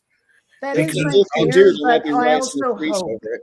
I'm 50-50 on whether they actually arrest him after that, but I think if they're gonna, it'll happen on November 9th. Wow. I have zero confidence that he will be arrested. I'm sorry. He's zero confidence. Please zero elaborate. Confidence. He's a rich white dude. We're never going to see anything. He's a rich white dude who hasn't even done anything that is all that terrible, comparatively speaking. Well, wait a minute. Hold on. Alex Jones just went down hard. Steve Bannon just went down hard. Mike Lindell had his phone seized. I think we're starting to see some action. I think it might have just ended up being a slow burn. So I wanted to, we were talking about the immigrants earlier, and Joe was saying about how it had been done before, the reverse freedom rides, but this particular thing, taking Central American and South American immigrants and sending them to Martha's Vineyard, that actually has come up before in recent history, where it was proposed by Stephen Miller in the Trump administration, and it was decided by the Trump administration that there was too many problems, it was too much legal exposure, and was just too banana pants crazy to do. And then Ron DeSantis goes and fucking does it. So Right. he out-Trumped Trump. I kind of want to step in here Hold on. I'm looking at the chat here, and Alex Jones is about to be super, super broke. They've fined him like literally millions of dollars. Well, okay, but what's his face? Bannon hasn't been sentenced yet. Right. And I agree with you. One is a weird, crazy crackpot. One is an alcoholic, and the other one, isn't that Trump's old lawyer? Is that the name that you mentioned? I don't. No. Mike Lindell is the My Pillow guy. Right. My Pillow. My Pillow guy, who was probably one of the biggest promoters of the big lie, other than Trump. They took his phone out of Hardee's. Yeah. Oh, actually, it's kind of funny. It's only peripherally related. Hardee's, when that happened, went, now that you know our name, stop by and buy a shake or something like that. And I went to their website, typed in Vermont, and there's no locations. I posted that up, and someone went, Hardee's is actually like the same as Carl's Jr. I went to the Carl's Jr. site, Vermont, no. Yeah, and I'm like, build one somewhere near me, you fuckers. I just want to kind of stick my word as well with what Sister Danger said about zero confidence that Trump will actually get. See, I personally think that they might charge Trump, but I don't think he'll spend 1 minute in jail. I don't think he'll be convicted. And Sister Danger, we talked about this a couple of weeks ago, but you weren't around. What do you think? Do you think it's even possible for everybody on the panel? Do you think it's even possible for Trump to get a fair trial? I was about to bring that up, and I don't know how it's possible. Because there's no way to get an impartial jury. It can only be a hung jury. There's no way to get, unless it's like wildly partisan, there's no way to have an impartial jury. There's no way for a conviction or acquittal. It will be a hung jury because there's no way to have, a jury that's either completely impartial or just slanted left or right. It's not possible. Find a way to bring him up on war crimes and try him in Nuremberg. There you go. I don't agree that it's impossible. I will say, though, it's damn near impossible to be able to put a jury together that would be impartial. But I don't think it's impossible. Well, I would take jury duty incredibly seriously if I ever got a letter for jury duty. In fact, that happened to me when I lived in Colorado, but I didn't have to serve the jury time because it turned out COVID closed the courts down again at the time. Nevertheless, if I was to ever be called up for jury duty, I would take it extremely seriously, and I would do my very best to try and be as unbiased and impartial as I could going into the process. But even having said that, I don't know that I could overlook my biases when it comes to Trump. Okay, number one, I've been called up for jury duty, but I told them it was back when I was still having seizures, and it was either that or the fact that I didn't own business casual clothing that got me out of there. But then I also later took part in like an informal focus group panel that I think was probably in prep for a trial. And it was about like police arresting this one dude who was like mentally challenged somehow. And I had taken a police explorer course in high school, and I knew that the job of the police was not to kick someone's ass, but rather to bring someone in as non-violently as possible, to only use violence, when it's actually unavoidable. And no one else on the panel agreed with that. And I had to firmly hold my ground, but I don't know if that was the right, like if that was impartial or if I was just sticking to my guns on the facts. You know what I mean? Like, I know I wasn't impartial, but I don't know if I was being biased by my previous experience or if my previous experience was right, but I really stuck to my guns on that one, that the police were in the wrong. I don't know. I've been called for jury duty, but I didn't make it. I wasn't selected. So do you think you could be impartial when it comes to Trump, Sister Danger? you know, I don't know. I feel like it would be arrogant to answer that yes. Sure, that's fair enough. First.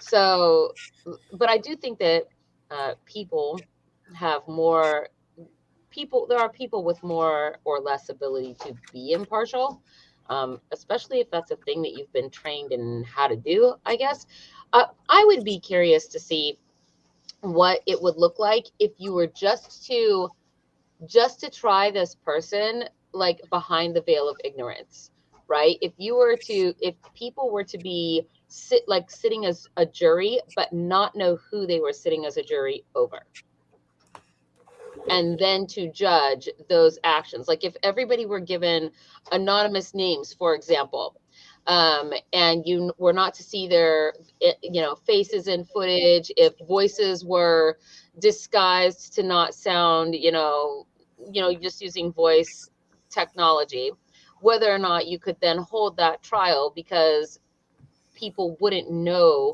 who actually was being dealt with, right? Hypothetically, I mean, I mean, like a less prominent, yeah. I mean, because everyone knows the fact, well, not the facts, but the allegations of the Trump case. It'd be easy to identify who the trial was about. Yeah, right. But in general, I agree with you. I mean, maybe it would be. I guess that I do think that there are people out there that are just politically uninvolved, but that if you were to say Trump or Biden, they would have an immediate opinion because of where they normally fall on a political spectrum. But if you were to present them with a situation, take all names out of it, and then be like, here are the accusations, here's the evidence, here's, and then please come to a conclusion, right? Or here's your arguments and counter arguments, come to a conclusion. I think that many people would have great difficulty identifying what politician we're talking about, if a politician, what, like. But I mean, if the trial was, like, did defendant A incite a coup that led to the insurrection and storming of the Capitol, I think they'd know who the heck they were talking about. Well, sure, of course, if it's worded that way, yeah. But how do you word it in a way that gets the message across without identify? I mean, I don't think it's possible in this particular case. Right. Raven, you look like you were waiting to say something and gave up. Okay, right. Well, I personally don't. It's not even just about Trump per se. I'm not sure if any president of the United States, once out of office, could get a fair trial, because everyone will have an opinion of that person. And I mean, it scares me to say that, because that effectively puts a president above the law, which I'm completely against. Well, I mean, I do like the idea of, like, say, a foreign body like the UN or something trying a case like that where it's impossible. But I don't even know if that's, like, feasible, if that's a good idea. I like the idea of getting some body that is not like partisan, that doesn't have a stake in the outcome, like, and I don't know how to do that without it being a foreign entity. Right. There's a lot of foreign leaders who would enjoy seeing Trump locked up. So yeah, I don't know if it is possible to give him a fair trial, but I don't think it's right to let him get away with his shit. So well, that's for sure. Civil suits. Well, that's what, like Kate was mentioning Alex Jones before, and that's how they got Alex Jones. Yeah. They didn't get him with criminal charges. They got him for tens of millions of dollars on civil charges. Like 52 million, and there's still some undecided. There's like another trial, another suit coming up. That dude's going to be in debt for the rest of his life. No! I know, right?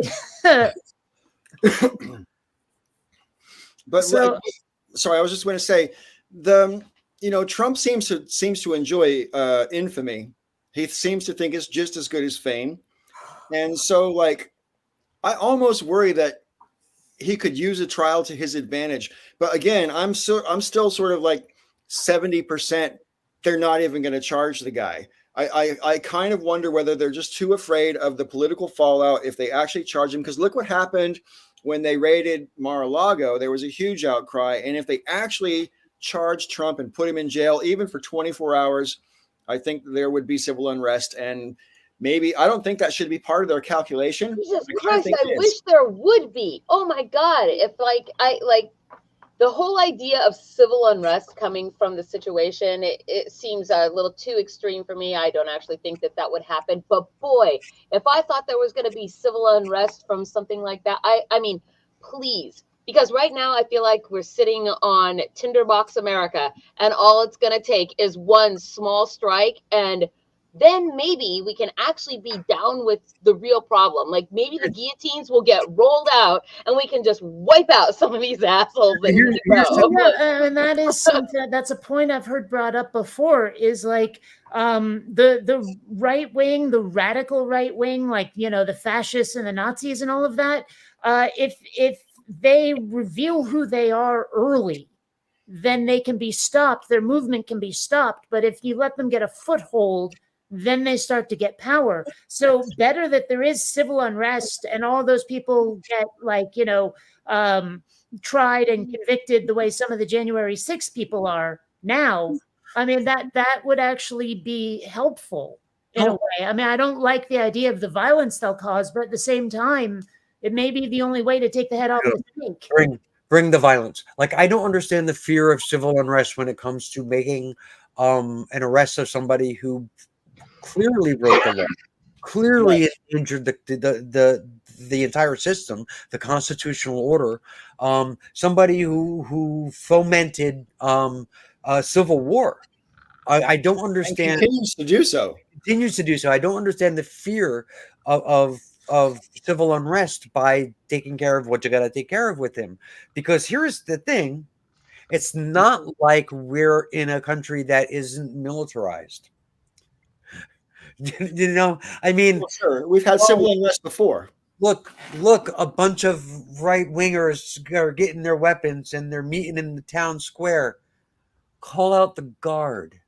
Well, yeah. Well, the other thing too, if we basically allow ourselves to be cowed by the fact that, you know, the other side might, engage in political violence, then basically we've lost. We fucking lost. We basically said, hey, you can threaten us into inaction and you can do whatever the fuck you want. You can take away our rights. You can take away our democracy because we're afraid of what you might do. So we're gonna let you do what we know you will do because we're afraid of what you might do. And that's fucking bullshit. And I've a few people that are like, oh, but they might be mean. They're already mean, and they're gonna be fucking mean. And just imagine what they'll do if we don't stop them. We're afraid of what you might do, so we are going to submit now, roll over and show our bellies, and here's the keys to the kingdom. Well, and I've heard some people, same thing, but basically blaming Ukraine, or like, well, if the Ukrainians were just to capitulate to Russia, then their people won't die anymore. I'm like, that's not the fucking right answer. That's like saying to a rape victim, if you just lay there and let them rape you, the rape will be over quicker. No, that's basically that's what I feel like America, just as in general, is just being told. I mean, I am not a proponent of violence, as a matter of my whole being. But at the same time, I don't know that I believe that we are at a point that any actual change can be truly legally affected. That is not just for the bougie fucking 2% up there at the top, I just don't think that we're at that point anymore. We're just like kind of rolling slowly towards, some kind of revolution. And I just wish it would get underway or whatever. Like get underway or let us become a fascist state or whatever it is that we're going to become. One way or the other. I wish there were provisions in the Constitution for legal secession. Because if those southern states want to go, I kind of want to let them and see if they can make it on their own, and then make them beg to be let back in when they can't. And I mean, something else about that too, and this is something that Joe and I have talked about on the show many times, is those southern states, they can't support themselves now, that they're living on the dime of Connecticut, California, New York, and New Jersey for years now. I think our state would do pretty well if Alabama and Mississippi were to fuck off somewhere and not swallow up my tax money. That's right. I mean, Mississippi's the absolute worst. They get, the last I checked, $2.02 for every dollar in in federal spending, for every dollar in tax revenue that their citizens contribute. And that is a ridiculous imbalance. They're complaining about the welfare state. They are the welfare state. They are the fucking welfare state. The worst, the 22 worst economies out of the bottom 25 in the U.S. are red states. Yep. Well, and it's amazing to me how many people who are like rabid right-wing MAGA types who absolutely flip their position on things as soon as they are in the position of the people they object to. It's like the right winger who's all of a sudden pro-choice as soon as she's the one who's pregnant. Right. You're muted there.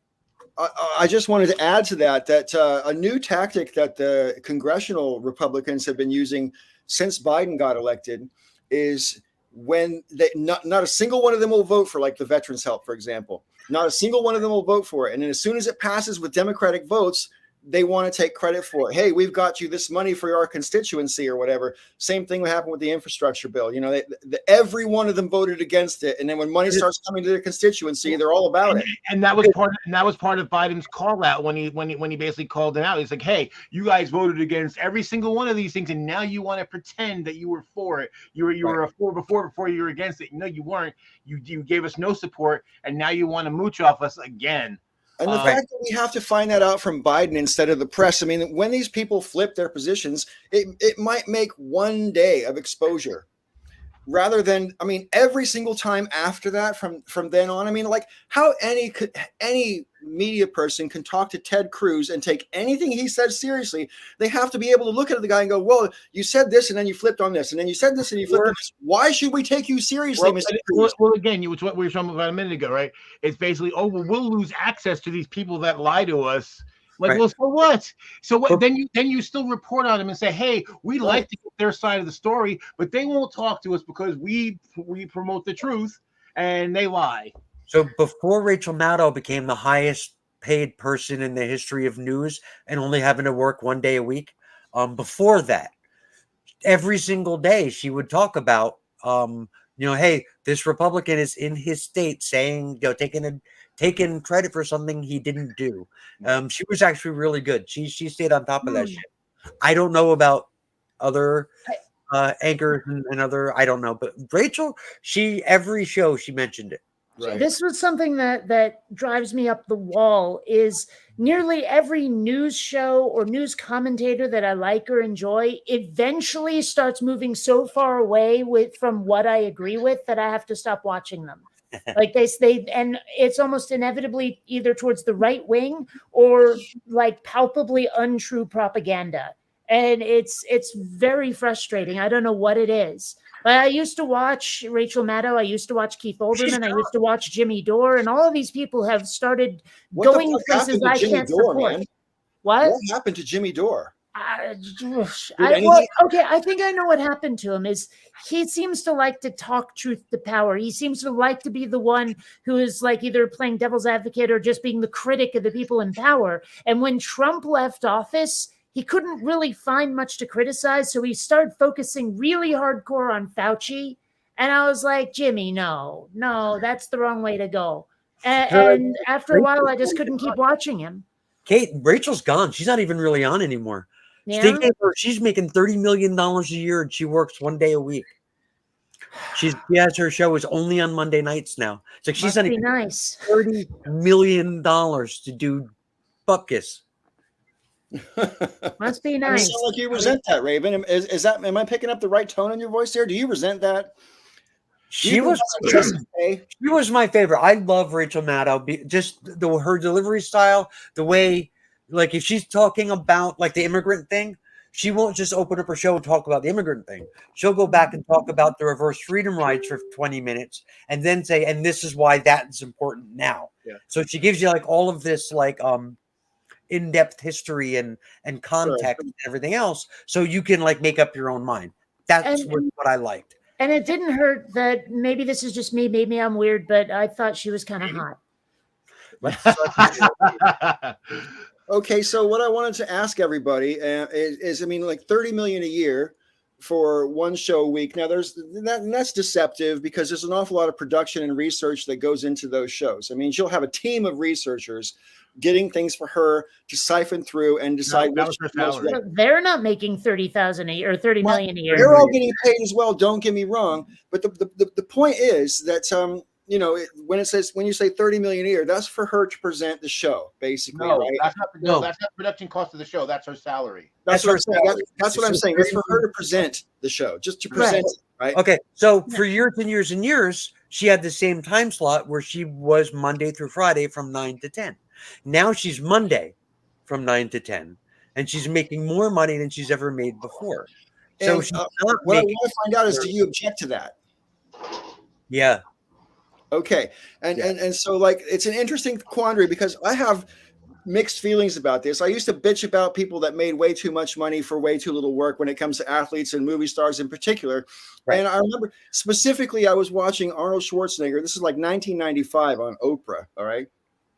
And he was billing at that time. It was a lot of money to bill 12 million a movie for these big stars like Tom Cruise, Schwarzenegger, Jim Carrey, or whatever. And they were actually in a competition to see which one of them could get the highest numbers for their next upcoming movie. And back then, Schwarzenegger was billing about 12 million a movie. And someone in the audience asked him if he, you know, do you really need to make that much money per movie? And he goes, well, you know, if they're going to pay me that much money, I feel it's, you know, why would I say no? And the other thing he said, which stuck with me for 27 years, is I didn't feel any richer when I had 60 million than I did when I had 50 million. And that's true. You know, once you get past a certain point where you're liquid, the money almost doesn't matter anymore. It's the way I've always put it with like not so much movie stars, but CEOs and all of those is after a while, money just becomes a way to keep score. Yeah. Right. But where I'm going with all this is, I mean, at what point, you guys know me. I think once you hit $1 billion, you want it capitalism, and that should be it. You can't win anymore. You know, but at what point is too much money too much money? Well, that's the thing is like I know that I'd love to build my dream home and buy a DeLorean, but like I think it was really travel through time with it though, Kate. I mean, Godless Mom actually asked the question on Twitter once: what would you do if you suddenly were given $70 million? And everyone was talking about what they buy, what they'd spend it on. My answer, my immediate instinct was I'd make a movie. And I did not expect the amount of applause I got for that. Yeah. I mean, okay, so I'd do something creative. I really didn't think that was such a big thing. But now that I think about it, I'm like, yeah, okay, that was a much better answer than most people's, rabid capitalism. Yeah, but here's the way I look at it, Paul. I think the question is unintentionally malformed. Okay. Because here's the problem. I used to feel similar. I guess I kind of do at a certain degree. Like when because I see it in baseball, there's like this one-upmanship. Well, that person got $227 million. I won $230 million. Right. That's kind of annoying because it's just so out of touch. But that said, I think about something that Chris Rock said, the difference between rich and wealthy. Right. Shaq is rich. Right. The white dude who signs his check is wealthy. Right. For all intents and purposes, these are labor. Right. They're the content creators. They're the labor. So the fact that they're the reason why they can they can get paid those ridiculous sums is because the people who hire them are making egregious sums of money, which is also a problem to me. Well, yes, but this whole thing, and mind you, I would rather have like one of the reasons why I don't go to Mets games anymore is because like the cheapest seat in the house is like $80 back when, and I remember back in 2006, I got 9 rows behind home plate for $60, and that was face value. So I'm like, so basically, they basically priced the average person out, but yet people still keep paying for it. And my thing is, as a consumer, I don't complain about it because basically my way around is I'm not going to participate in it. I'm not going to pay them that ridiculous sum of money, the money. And so if other people followed suit and said, you know what, I went out and I spent $1,200 on a really like huge TV and I just watch the shit at home. But the thing is, at the end of the day, as long as things cost what they cost, and as long as the companies are making billions of dollars, you don't have a problem. The one thing I will say though, just real quick, as far as Rachel Maddow goes, again, she's the help. But it does rankle. I totally get it, because obviously she's someone on the political left. She courts the left and leftists particularly, and it's like flying in the face of the supposed ideals of that. Hey, people shouldn't be earning ridiculous sums of money, and then she goes off and makes ridiculous sums of money. I'm not bothered, but I can see why people might be. And here's the thing, like, okay, so rock stars and stuff, right? I don't care, right? That when Ozzy Osbourne makes a fuck ton of money. I love Ozzy Osbourne, number one, and number two, it's album sales, it's tickets, it's all, merchandising, it's all that stuff. So there is a product and there's a service stream that's connected with money coming in the other direction. That's how the system works, right? So if he makes tons of money, that means he put out product that's quality that can support that kind of money. Sports teams, I have a similar feeling, right? I think it's crazy the amount of money these guys make. But then again, there is a service and product stream and merchandise stream that supports it. Rachel Maddow became the top news anchor on television, right? She got the highest ratings. She beat Fox. And as soon as she got that, where it was like, you are officially number one in your time slot in the history of history. What do you want to do? I want to quit my job and get paid for it. Thank you. Where's the product stream to support the 30 million? She's not the number one watched news anchor anymore, because she's not a news anchor anymore. So and on top of that, actually, there is. It's just that the people making the purchases are the advertisers now. Right. Yeah. I mean, the one other thing about it too, though, is that, like you said, it's a well-researched show, right? See, that's like, I guess the part that would bother me. Not, I don't care what she makes, but if she's making 30 million, but the people doing all the heavy lifting, what do they make? And I mean, maybe they're making big money. And that, if they are, awesome, because they're doing the heavy lifting that she's presenting. But if they're getting paid, scale, and she's making 30 million, well, that's not so cool. Yeah, that would chop my ass if I was a researcher.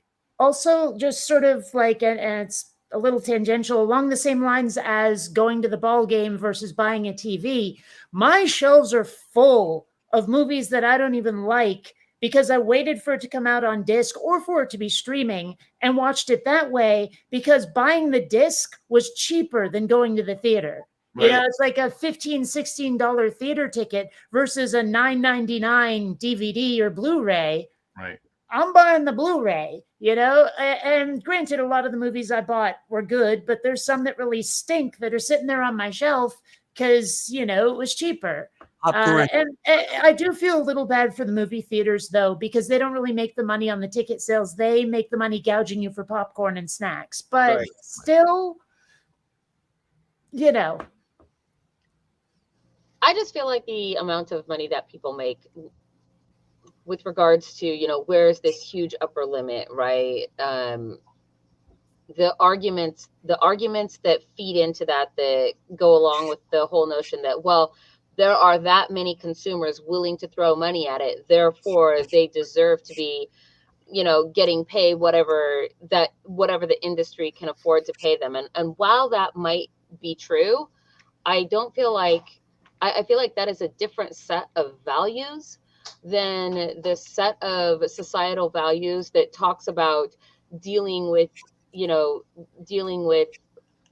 like homeless people and food problems and whatnot. And I guess that just because the industry does rake in enough money to be able to pay, a baseball player $130 million a year doesn't mean that the baseball player should get that. That money could also go to a bunch of other places. I feel like if we're gonna look at mitigating that, we should be like, I mean, I agree that we need to have levels of competition, because just people thrive on competition. They thrive on being able to, somehow climb a ladder, et cetera, et cetera. But innovation and invention, it has to be tied to the lowest level. Like, they are making too much money, not because they're making too much money. They're making too much money because we're literally living in a society where we have enough resources to feed and house everyone, and we're not.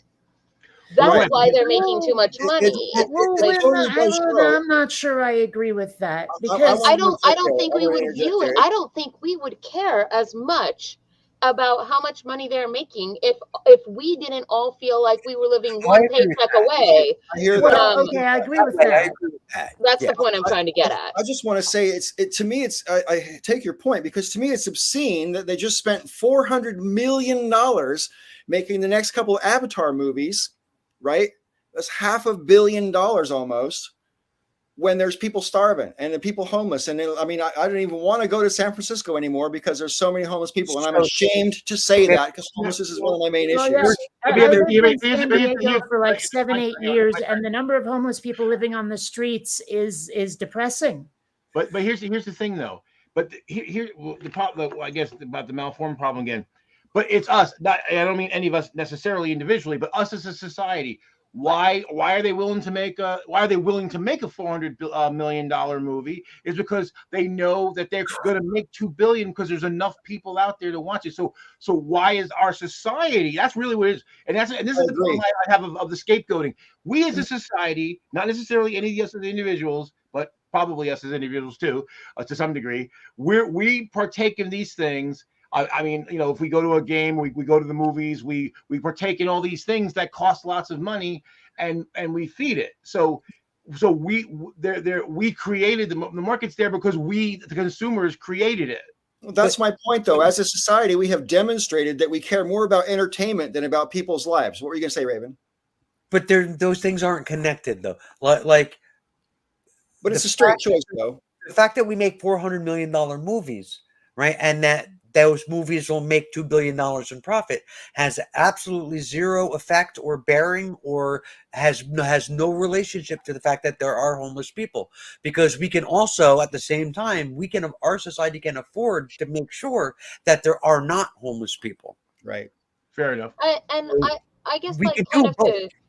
yeah, I agree. Like, we can do both. I guess I would also say, though, that part of the reason that is there is because there comes at a certain point in time where you have a demographic of people who never ever will make the amount of money that they would have to make to, say, invest it and have their money do something different for them.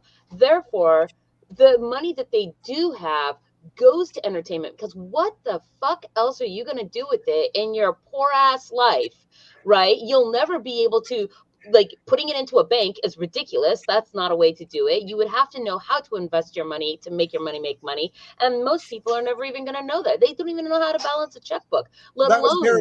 That was borne out during the Great Depression. Just make their money all the time. Yeah, they just make their money. They spend it on whatever entertainment keeps them from, going off whatever. And that's why that money is there, because what else are they going to do with it? I'll pay for this football. I mean, really what it comes down to is there are some people who don't realize that once they have more than they need, they don't need to keep making more money. There's people out there who don't have a concept of I have enough. We need more people like Keanu Reeves, who gives away most of what he makes. And I don't think he even has a house. He just lives in hotels all the time. He's the kind of guy who just, like, does that sort of thing with his money. But then you got like a Bill Gates or whatever, who's sitting on that mountain of gold in their Dragon Mountain. And, like, maybe he does something with it, but he can't do something with all of it. No, of course not. That's why I like the New Deal style of taxation on bajillionaires, where, you're taxing them so much, and yet they don't even notice it. 90% of Bill Gates' fortune is earmarked for charity. Sorry, say that again? Bill Gates, all of his money is going to charity. I don't know. He just bought this gigantic ass yacht. Right, but he won't be alive forever, and it's not going to his family.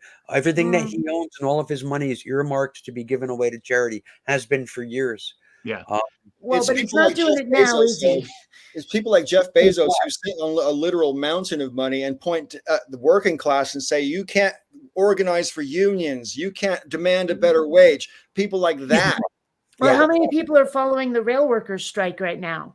I've been paying a little bit of attention to it. And I saw Bernie Sanders giving this speech, like on the floor of Congress, about like he broke it down. Here's how much money they're making. Here's how much money the rail workers are asking for. It's like 2% extra of those weapons grade profits they're making. It's crazy pants how little it would take to give them that bare minimum, just 15 days a year off. Is all they're asking for. Well, it's crazy pants. These are the people that need to be taxed to the point where, you know, there's enough to redistribute.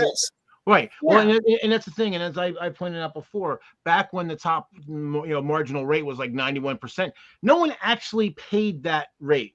The thing was basically it was such a disincentive to keep it that instead you would either pay your workers better, invest in, give them better healthcare, invest in your business, training for your workers, better tools, and all those things. Those things actually generate economic activity that actually generates wealth. We've talked about this on the show. You can still have your mansion.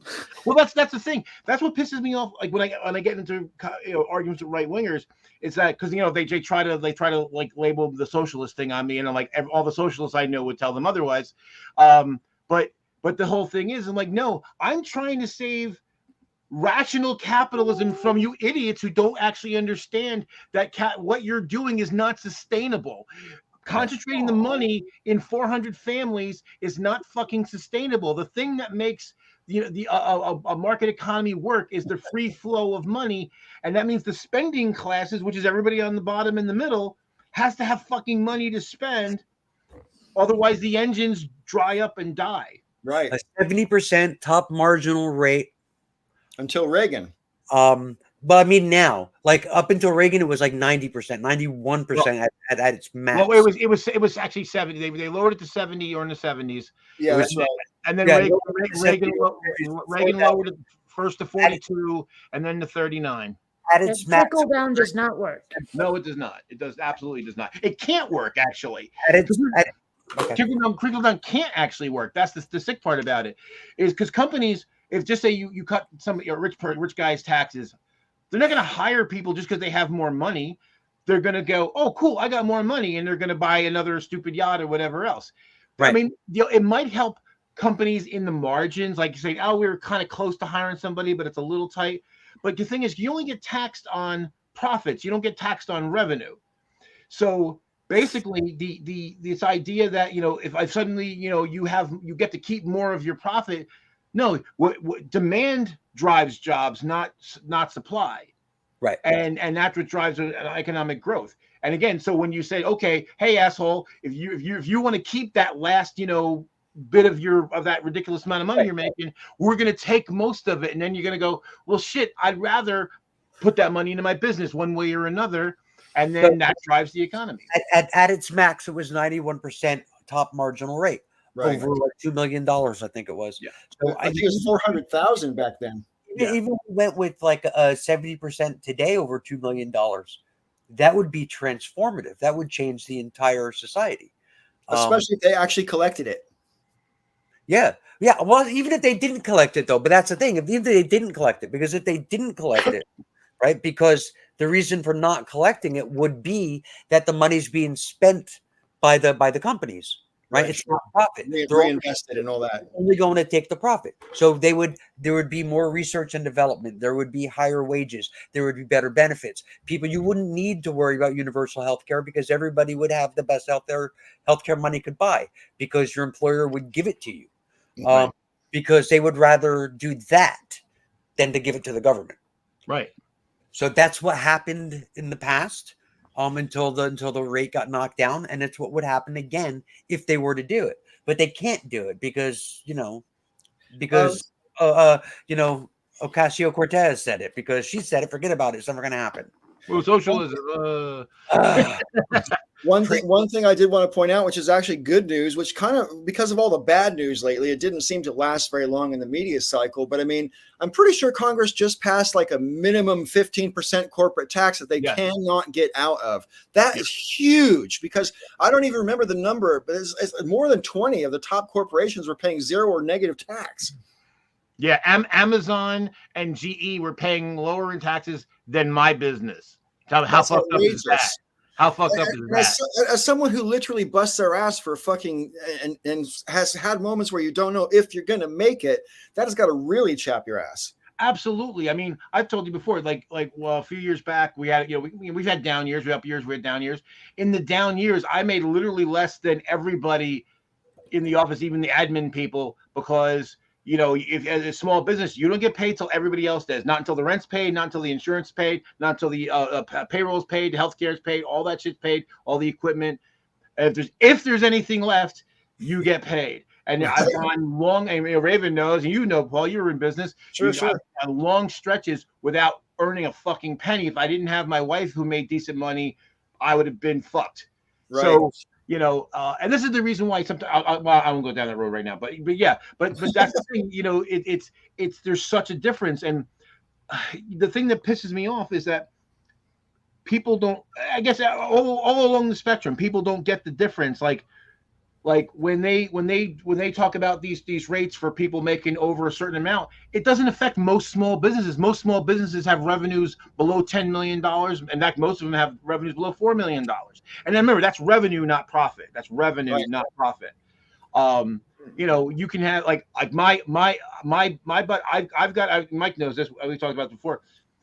If I don't make a dime until my company brings in $650,000 for the year, and that's not counting equipment that we have to buy for projects and stuff like that. So if I don't have $650,000 in engineering revenue, I don't earn a fucking penny. That's a lot of goddamn money. Right? Yeah, it is. Yeah. But between payroll and rent and insurance and licenses and all that kind of stuff. So, like, what really this is like one of the most obvious points that confuses me about the right wing mindset.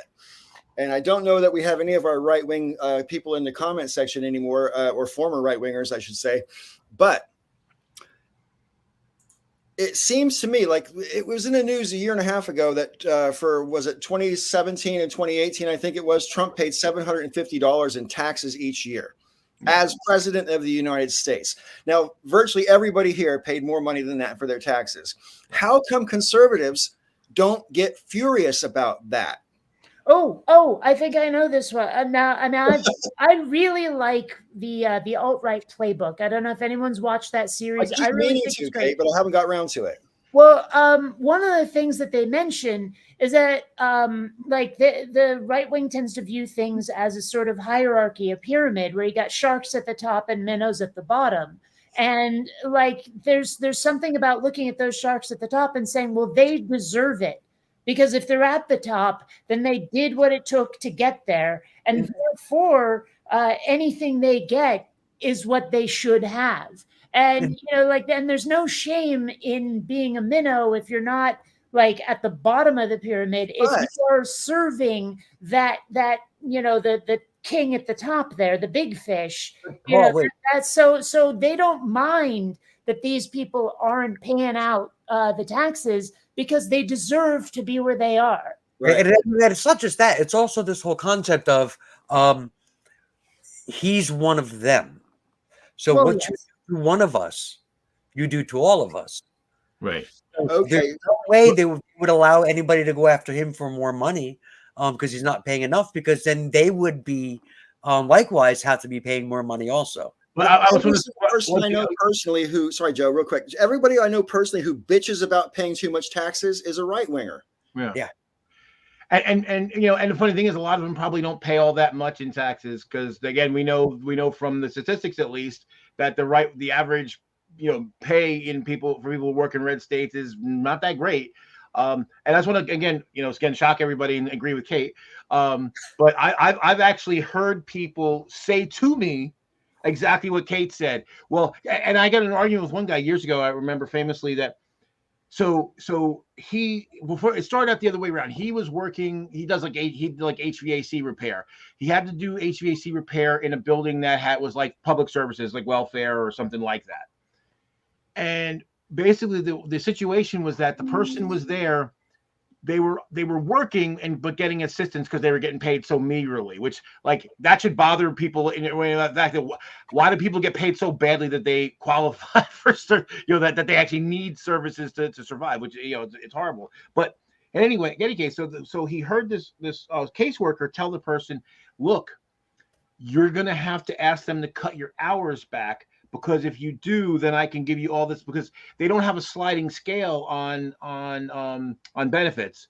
Basically it's like a step thing, and like, well, so if you make a few hours less a week, I can give you so much more in aid, and your net will be better.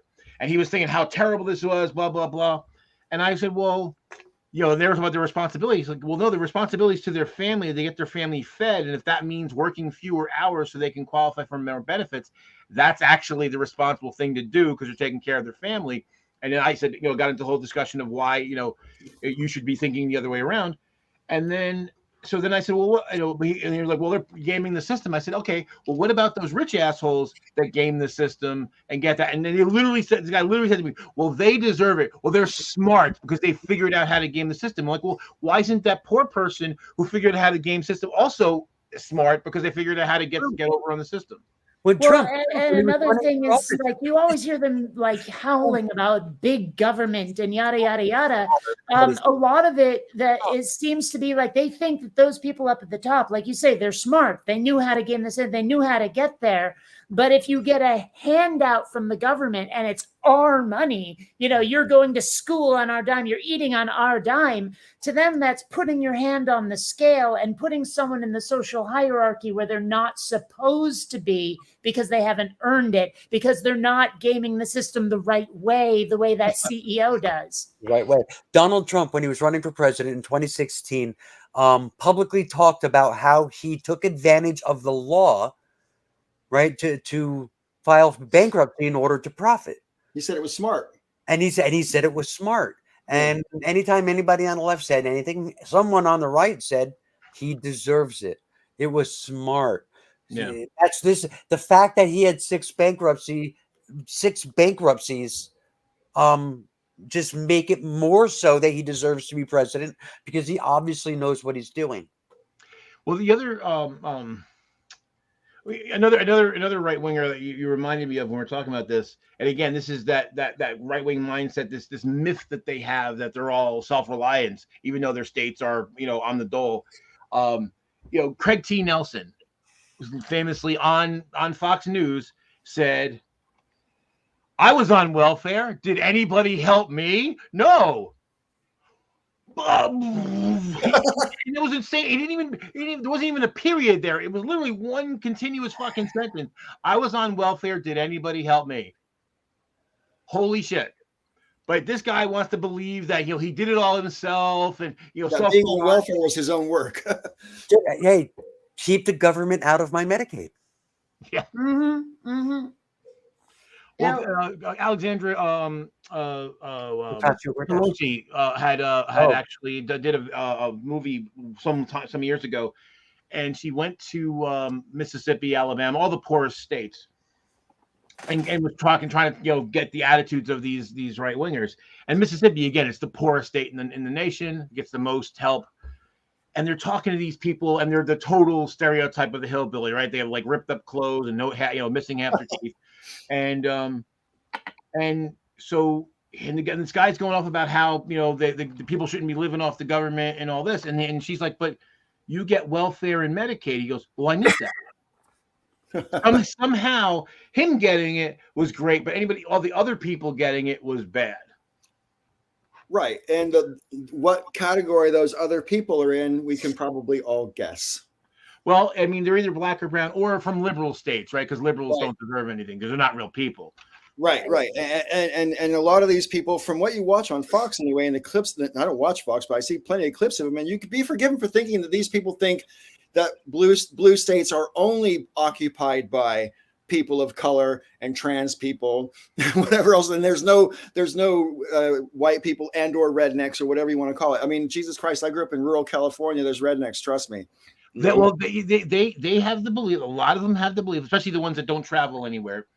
But they literally have the belief that their tax dollars are paying for welfare queens in Newark and Camden and New York City and Chicago. And when it's the opposite, it's liberals in Connecticut, New York, New Jersey, who are paying for them. because we're all the donor states, right? You know, Illinois. Who literally thinks that anybody on any type of anybody able to collect any type of welfare ever is somehow just reaping in the rewards? Who even thinks that? I can't.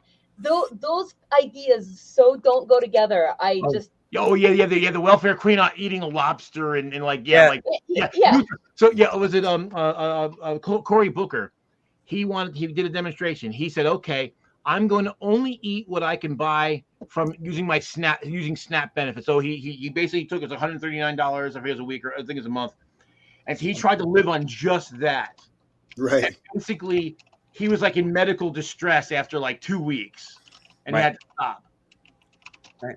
Well, when I was a single parent, when I was a single parent in the UK, obviously the UK is not America, but I did lose my job twice in 6 months, and I ended up going on government assistance, what we would call welfare here. They don't call it that there; they have other names for it. But I spent, as a foreigner, I spent the whole of the 90s on one form or another of government assistance, and so basically, I saw the light because I was one of these people back in the day who's like, you know, I was raised to think basically that if you're on welfare, you're scum. I mean, that's how I was raised. I never thought like that, but that was definitely the way my parents talked when I was a kid. Anyway, the point is, once you're on it and you realize, oh my God, if this safety net didn't exist, I'd be fucked. My kids would be fucked, right? Yep. And once you realize that, you understand the importance of social safety nets, and you shouldn't have to do what I did and go through the experience of actually using it to have that level of understanding that some people, through no fault of their own, can wind up completely out of luck. You know, all it takes for some people is their car to break. For example, you might lose your job, emergency. Your car, therefore you lose your job and you can't keep your house. And before you know it, boom, I'm fucked. You know, it's just a series of events. Well, like I said, years ago, I got sick and my wife got sick within months of each other. She spent like 3 days in the hospital. I spent like 3 days in the hospital. And thankfully, because she worked in pharma, we had really, really good insurance coverage. It still ended up costing us for my visit and her visit each were we had to pay out about $1,250. But the entire bill, my bill and her bill, were each over $25,000 for like 2.5 days in the emergency room. Holy shit! Yeah. No, I was actually on they called it Medi-Cal in California because I was making very little money. It was just my YouTube revenue. I had $300,000 brain surgery, and it only cost me the Uber ride to get there. Wow. Right. That's what universal healthcare is like. Yeah. I mean, I was already an advocate for universal healthcare before that, but after that, I very am. You know, I remember, just sort of to bring us back to food stamps, there was some right-wing politician a bunch of years ago, I saw an interview, and he was saying, we need to bring back the actual stamps. No more debit card. You need to stand there at the register while everyone watches you put the stamps down so that there's shame attached, so that you don't feel good about paying for things with food stamps as like a cudgel to get you to go out and get work. Yes, the beatings will continue until morale improves. When I saw that, I was like, wow, what a dick. You know, I mean, I knew there was more to it than that. It took a while to process, but at the time I was like, wow, this guy's an asshole. Well, years ago, I used to be on I don't know if anyone remembers Genie, but it was, you know, before the internet, there was Genie and CompuServe and all that. And I remember this guy in the Jerry Purnell forum that basically said that he felt that, okay, if we were going to have welfare, people that were on welfare should have to go to like a boot camp thing so that they would know that being poor was a bad thing. And I'm like, this is a person who's never been hungry. They've never been like worried about, you know, how am I going to pay the light bill or anything. I'm like, what an ignorant piece of shit. Like, how fucking dumb do you have to be? Like, yeah, poor people fucking know that it's not cool. They really fucking know it. Well, So I don't know. you remember like a lot of the right wingers who were coming out recently when, there's the whole college loan forgiveness and all of that. And, some of them were like that one dude said, well, this gets rid of the one thing that like the best recruitment tool for the military. If your college is paid for, why would you go into the army to get the GI Bill or You said the whatever? quiet part out loud. What were you going to say, Raven? No, I was just going to point out that anytime the discussion about welfare and all that stuff comes up, people talk about like the welfare queens, but they also bring up like California. And a lot of these right wingers will go on and on and on about the sorry state of California, and the economy in California is so absolutely terrible because of all the people that are on the system. But it's just like, but California is like the sixth or seventh largest economy on the planet. It's the largest economy in the country. California feeds about 50% of the country. It's not really, it might seem like a real good place to throw rocks, but not really, because the arguments never make any sense. Right. Well, and they probably think all of California is Beverly Hills, that the entire state is like Beverly Hills. Yeah. Well, that's the thing. They don't actually travel anywhere. They don't go anywhere. They don't know anybody. They don't see anything. It's just whatever, somebody that they trust tells them and they believe it. I don't know if you remember, it was after 9/11, and obviously New York City was hurting because everything was shut down, and when things started to come back, there was this plea like, hey, any American, if you're patriotic thing to do is go to New York and like go see a show or help these institutions survive after all this thing. And there were all these people who actually from the middle of the country who actually did, and they were shocked. Like, there's like normal people here, and there's like people have houses and cars, and and it's not like a hellscape. And unfortunately, they seem to have forgotten that. But Well, that reminds me of something I saw recently where, right-wing politician or whatever was going. Actually, it might have been Dennis Prager. Now I think about it, was going. Why do kids come back from college more liberal? And the answer was, well, because they're finally seeing people that they never saw in their home state. In this right-wing paradise of yours, they're starting to realize that all of the stereotypes that were fed about other ethnicities was bullshit. right. Which kind of draws us back in full circle to where we started the show off tonight about that's a very interesting thing. Slightly off topic. You all mentioned California. I'm obviously in California at the moment. And I think it was Tuesday, we had an earthquake right here in my town. And it was 4.4. Now, normally when I read that in a newspaper or whatever, I think, oh, that doesn't sound like a very big earthquake, because I've been through 4 points this and 5 point this is in my life before, but they've always been epicenter dozens or even 100 miles away. When it's in your town, 4.4 sounded like a fucking meteor hit. I mean, there was an absolute massive rumble. I thought, oh my God, there's a truck going to hit my house or something. I didn't know what the fuck was going on. And I realized it was an earthquake, and I'm right here underneath a whole wall of windows. And get the hell out of there. I got myself in a door, went out to the living room, made sure my mom got herself in a door and whatever. Scary. It's scary, but not scary at the same time. I mean, I'm more scary for what happens after the shaking, right? Because that's when, say mains might burst. If it's a really big earthquake, you might lose water mains and gas mains and all kinds of shit goes wrong. And it was also true that after the earthquake happened, within 60 seconds, the air was full of sirens from every direction, so obviously a lot of people did call emergency services. And as far as I know, nobody was seriously hurt. But what I was most surprised by was the actual rumble, because I kind of thought that was a Hollywood affectation, because I've been in earthquakes before that never made a sound because I was away from the epicenter. But no, if you're where the earthquake happens, that shit makes some noise. Well, it's like for all the time I spent in California, there was like one earthquake, and I suddenly realized, wait a minute, I'm not doing that. It was that week. But the big one that I felt was in Seattle, where like I'm in an old brick building and you're watching the bricks dancing around on the wall kind of thing. Wow. It's kind of ironic. Like everyone thinks of California as earthquake central, but the one I felt was Seattle. Yeah, I want to say like in 1996 or 98 or something, we had a 6 point something or other earthquake. And I was at the time working in an historical building, and so we had like these huge pane glass windows that were kind of like the old ones that were a little, wavy in the glass pane. Right, that actually let it between the glass. And it was, I mean, they came low, like maybe 3 feet off the floor, and then way up to the ceilings, and just the whole things was just like waving like this, and we had to vacate the building. And as we were going down the stairs, plaster was flying off the wall and creating plaster dust, so that we had to hold our breath going down the stairs to get out of the building. It was pretty scary. I was actually thinking of the one that happened in like 2001 or so.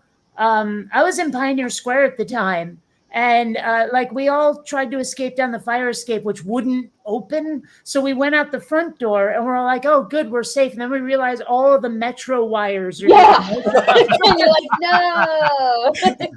Yeah, see, we're fortunate here in New Jersey. We do actually get earthquakes, but it's usually something you read about in the newspaper like a few days later, and you go, "Oh, that's why that thing shifted on the shelf," or something like that.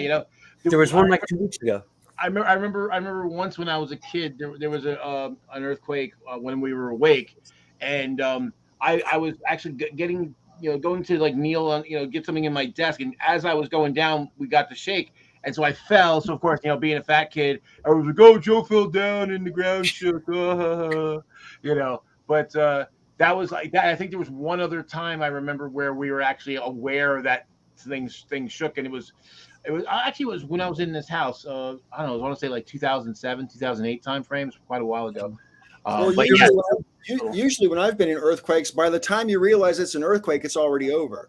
It was about lasted for a good minute. About 10 years ago, I guess, there was one that hit near Morristown. The Morristown Municipal Building. It's a very old, like block, not even like concrete, just like block, like big brown ugly block building. The front steps that go into it, it's got like those block type railings and stuff, and all of the stones are shifted in it.